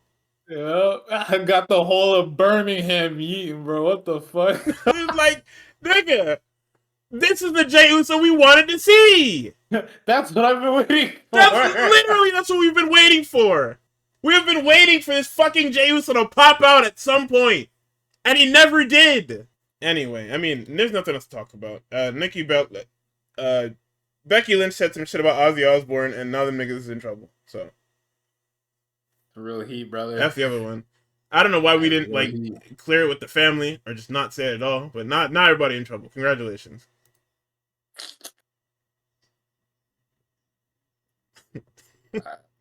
I mean, yeah. Nigga. Hey man, NXT don't hit. If starts. I'm Becky, don't hit my line. Don't call me. You gotta talk Triple H. Like, talk to H, bro. Don't call Of me. course, because it's a WWE show, we cannot start with a fucking match. Here comes Ricky Saints. Talks about it's been 6 months since he's here. He's done nothing but beat Jasper Troy and be North American champion. That is not wrong.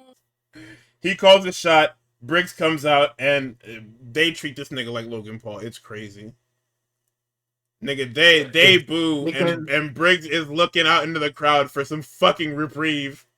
Nah, you can smell the blood in the water, nigga. They know that nigga is so pussy and they treat him like it too. So, I mean, majority of these matches are nothing happening.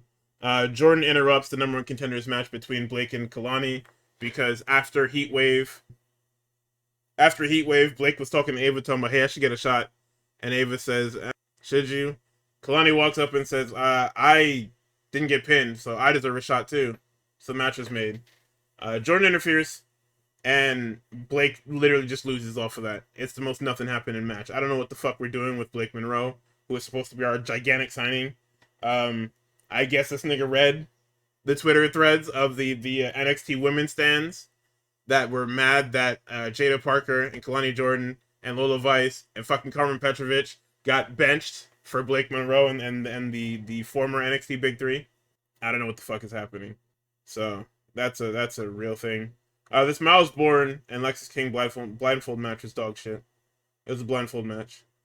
Surprising nobody. The end of the match was Lexis King grabbing the ref's face, realizing it's the ref because he can touch his face. He rakes the ref's eyes, and the ref doesn't DQ him. Okay. He rakes the ref's eyes, pulls his blindfold off, dick kicks Miles Bourne, hits him with the coronation, pins him, and the referee counts.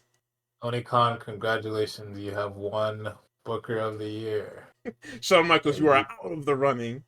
You are out of the running so bad. Why did anybody think wasn't Miles Bourne last match against the Oba fucking Femi? Mm-hmm. And this is his follow up after coming back for so long. We put him in a blindfold match. His last major match. I'm sure he's had something in between. I can't remember, but probably. But yeah, but his last big match was Obafemi. Yes. We follow up his return probably with Lexis King. Yeah. Lexis King and he's deaf. Let's put a blindfold on him too. That's funny. I'm blaming Shawn Michaels for that. Shawn Michaels is probably fucking tickled about that shit, bro. Oh god, I know he's too stupid ass nigga. I know that he can't hear and he can't see. What is he gonna do next? Smell for his opponent? He probably did some stupid shit like that during the match too. So Briggs and Saints number one contenders match. I wonder who was going to fucking win this match. It's gonna be Josh Briggs, bro. Yeah. Anyway, tornado DDT for 3, nigga. So backstage, we get Zarka with Lola Vice during the main event. Jada walks up and gives Lola her props. Lash walks up and says, "Damn, nigga, you soft now? You giving niggas props? You making excuses?" Jada says, "Yo, didn't Nia Jax put you through the fucking barricade and whoop your fucking ass, nigga?" Relax, bro. It was not. Not like and that, then man. And then Dixon, because they're in the common area, right? Kale Dixon is like, "Jada Parker don't play." Nigga, Lash peacocks this nigga and he falls over onto the couch. Punk ass nigga. So after this match, because that segment happened after the match, right? And then we come back from that segment. Saints is still in the ring. He calls out Oba. Oba's on his way. We come back from commercial. Them niggas basically are just like, "Hey, I'm the number one contender. The last time we spoke, you said you didn't see no fire in my eyes." Oba was like, "Yeah, I was wrong, but that's bad for you because now I'm going to take you serious." And guess what happens, nigga? And of course, who would come out but Tux's favorite faction? With no Trick Williams, of course, because it's not his fucking faction. I'm telling you, he's playing everybody, bro. The truth will be revealed eventually. And hopefully it isn't revealed in something fucked up, like they helped Trick Williams cheat for a title shot or something like that. They helped Trick beat Obafemi. Finally. I'll end it. They attack Oba and Saints, and then Hank and Tank come to the save. That'll lead to a 8-man tag next week. Speed titles are now part of NXT. That was announced at Heatwave. And next week we have the tournament. The women's tournament is Candice, Lainey Reed, Fabio Yippee! Pache, and Zaya Brookside. So we have main roster NXT, AAA, and TNA represented in the speed tournament. Solruka, I'm so sorry. You have to drop that shit to Candice LeRae. Yeah. So anyway, Fabio Pache. This is no, sorry, it's Laney Reed actually. It's either Candice LeRae or it's Soul Snatcher for 3. I don't make No, the rules. it's Laney Reed, and I'll tell you why later. Okay. Alba Fire versus Tyra. It was good. That's where I was talking about the glimpses of Tyra being a fucking fantastic professional wrestler.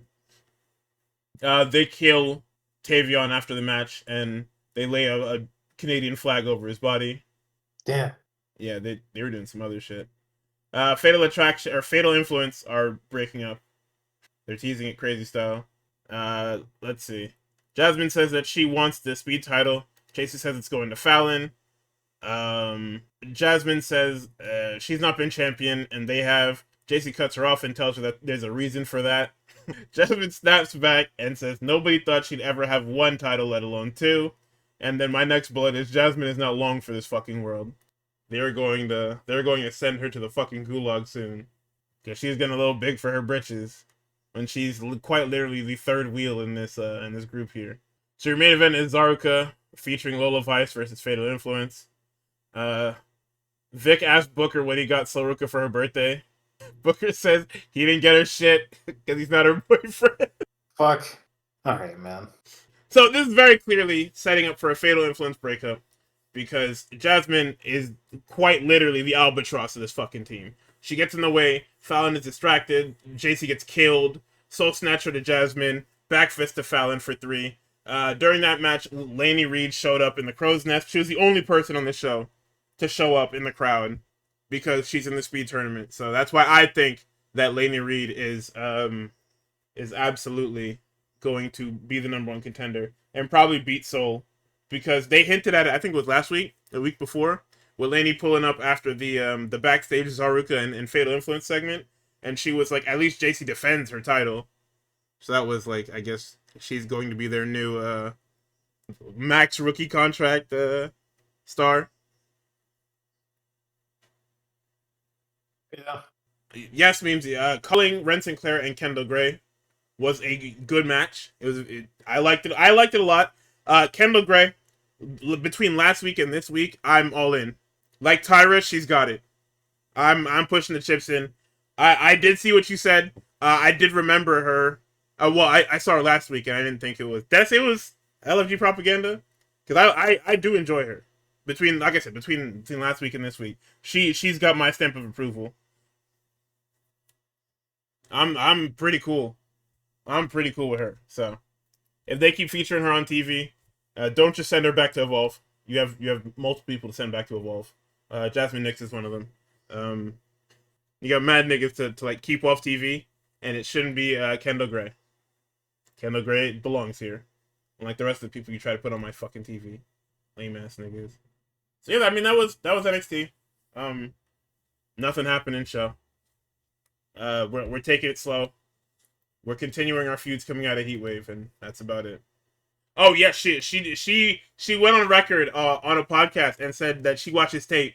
She don't even just watch her matches. She watches the whole shows from start to finish, and she's like, yeah, I mean, if you want to improve and you're new in something, you should probably watch tape. So shout out to her. She's absolutely positioning herself to be somebody that's on TV. That's probably why they put her on TV. They looked over and said, hey, what the fuck? Nigga, you're not even on this show. Why are you here? You watching? She watching, bro. So, Dynamite opens up with the Osprey recap, the FTR segment. Nigga, Dak says the illegal man pinned him, and I don't even think that makes sense. It's definitely blatantly not true. I fuck with it, because, agenda above everything else. Absolutely. That couldn't be further from the truth. Nigga, they threatened Paul Turner, and he said, nigga, imagine you gotta go back to your wife and kid. You got a wife and kid, Paul? Of course you do. Imagine you gotta go home to them and tell them that you lost the titles because of a fat fucking idiot. I said, hold on. He's cooking! So, Stokely shoves Paul. Paul shoves him back. He shoves him crazy style, too. Stokely in the fucking ass over tea kettle, nigga. Fucking... Yep. Cope comes out. He's looking for Christian. Christian doesn't show up. Christian is all of a sudden in the ring. He kills Stokely. You can't put your hands on him. So in the span of 2 weeks, Stokely has taken this damn spear and this kill switch. Can we get some fines? Hello? You better put up another fucking restraining order or something. Like, what the fuck is this? So Yeah, then we get the confirmation. At All Out Toronto, it's CNC because we just can't behave ourselves. And FCR. There's Darby Allin promo about him getting his fucking ear forked. So okay, we need to talk about this. I'm not gonna do everything for obvious reasons, but Yuta cuts this promo in his hometown.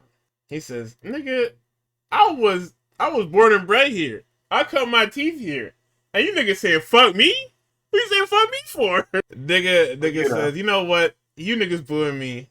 Don't bother me. I slew the dragon," and the lights go out. The Hook symbol comes up. The Hook signal comes up. Sorry. Hook comes out with his non-Action Bronson music because Action Bronson fucked the bag, and he choked Yuta out and he punched his head in crazy style. So this is the big one, right?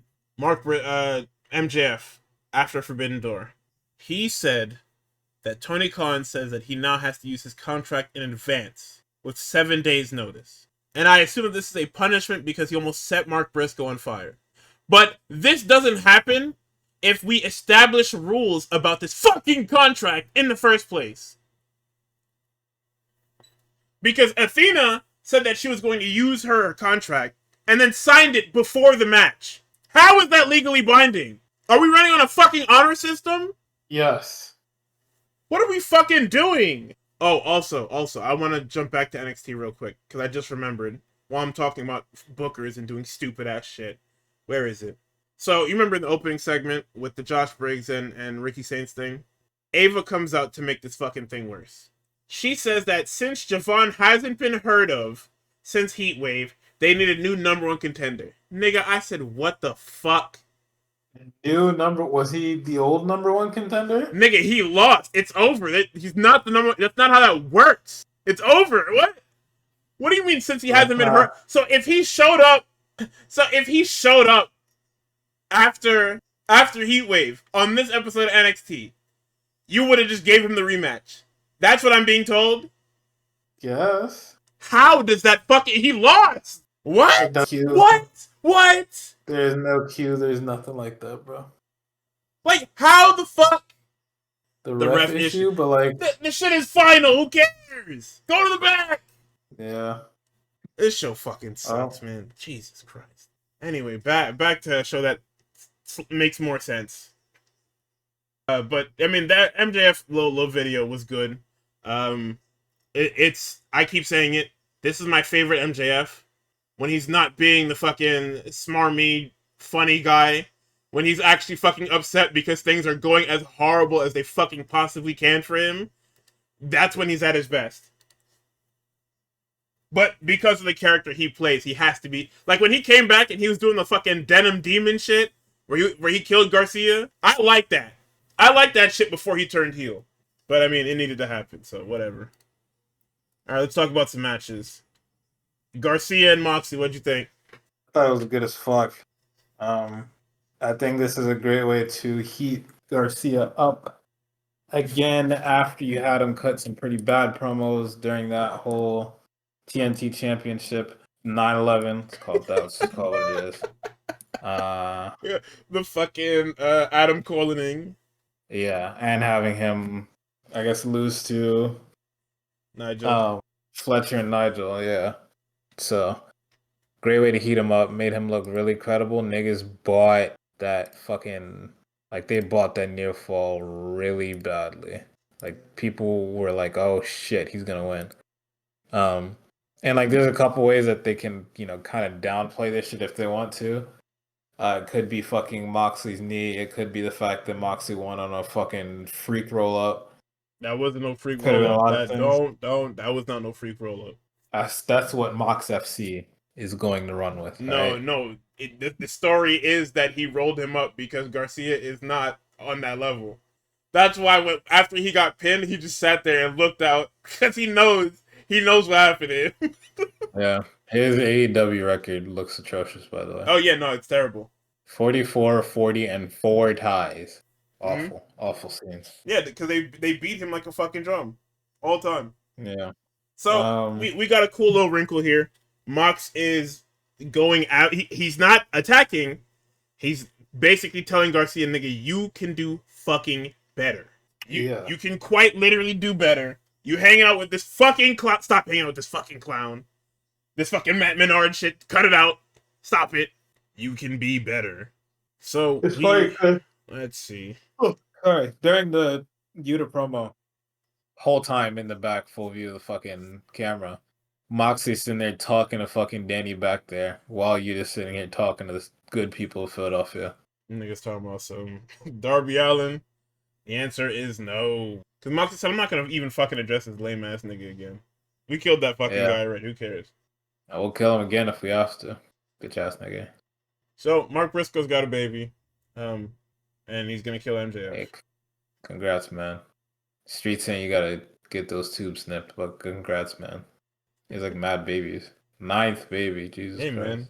Keep it going. Hangman comes out. Thanks Ospreay. He addresses the new contract rule. Callis comes out and he says, hey, you only won because my AEW champion at the time was dog shit. Thanks, Kenny. He wants the title back in the family. He sends the troops out. They're killing Hanger. Jet Speed runs out. Callis brings in a police baton. And Kenny comes out and runs them niggas off. Ricochet and Gates versus the Ops is nothing happening because MVP attacks Ricochet with the cane and the Ops hit Ricochet with every fucking move humanly possible before locking in the Coquina clutch. And the big niggas brawl on the outside post-match as Ricochet is dead. Okay, Falls Count Anywhere match. What you got for me? It was awesome.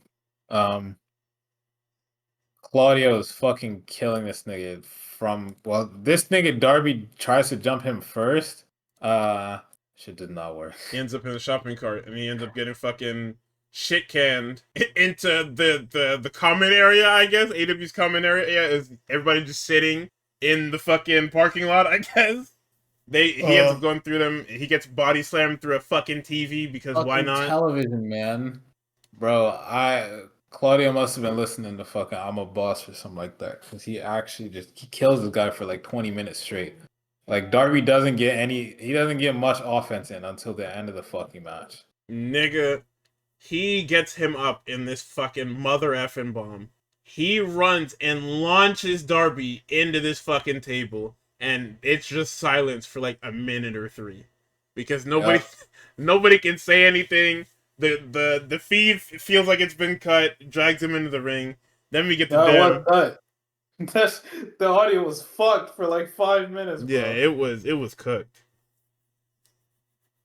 Then we get the exposed buckle shot. We get 2 coffin drops for 3, and then Gabe Kidd is here, and it's very funny that Claudio can do all that, and then it comes with coffin drop, brother. Claudio does a funny little thing. After he throws fucking Darby over the fucking shit, he goes out to the floor, gets his tables in the ring, then like adjusts the chairs, puts all the chairs back together, and then he signals over to the commentary, go ahead, nigga. Keep casting, bitch ass nigga. And they're like, oh, fuck, shit, I guess. Yeah, I mean, what am I going to say, no? But yeah, I really wanted Claudio to win because he was doing very well. But he's fucking awesome, but this Darby Allin shit needs to continue, so.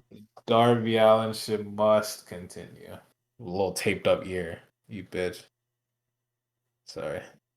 Yo, come on, man. My bad, bro. What the fuck? Alright, what else you got? I mean, that's it for the week. In terms of, like, TV, we covered everything. Yeah. I mean, there's nothing else to talk about. We've got title matches lined up for next week because...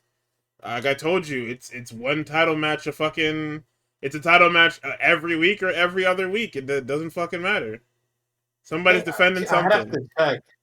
I think 2 weeks ago, or 2 or 3 weeks ago. I don't think we had a title match on any show.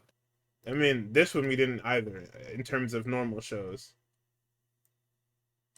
But we're coming Yeah. back next week. Don't worry, they got me. Sunday we got Clash in Paris. Should be something. That Fatal 4-Way is gonna be fun. Give you that. Yeah, that's the only one I'm really looking forward to besides the Donnybrook. Oh, and the Nikki Bella match. Oh no, it's true. Donnybrook, Nikki Bella. I'm There's only one women so far. There's only one women's match on that pay-per-view. I don't know what's going on. I think there's only going to be one, unless they Oh no, slot there was. in the women's tag, right? Yeah. Well, no, because there's a women's tag on Friday. I don't know if this Nikki Bella shit was always going to be here. It was. Okay, so then there were going to be two, and then Naomi unfortunately had to drop everything. Well, fortunately and unfortunately had to drop everything. So would like to see there be another one. I don't really. It could be fucking anything, but I know they don't do that at this company. But I'd like to see more than one. But hey, fuck me, right? Yeah, quite literally. Yeah, I'm pretty sure this is the card. I think that this card is set, right? Because they're at 5 matches, so. Oh yeah, no, it's cut. We're set. Yeah, that's it. Anyway, we will see you guys next week for the Clash. There, hopefully nothing. I mean, it's wrestling, so something stupid will happen. But hopefully nothing stupid will happen, and we can just talk about wrestling. So we'll see you guys next week. Y'all have a good night and Godspeed. Team.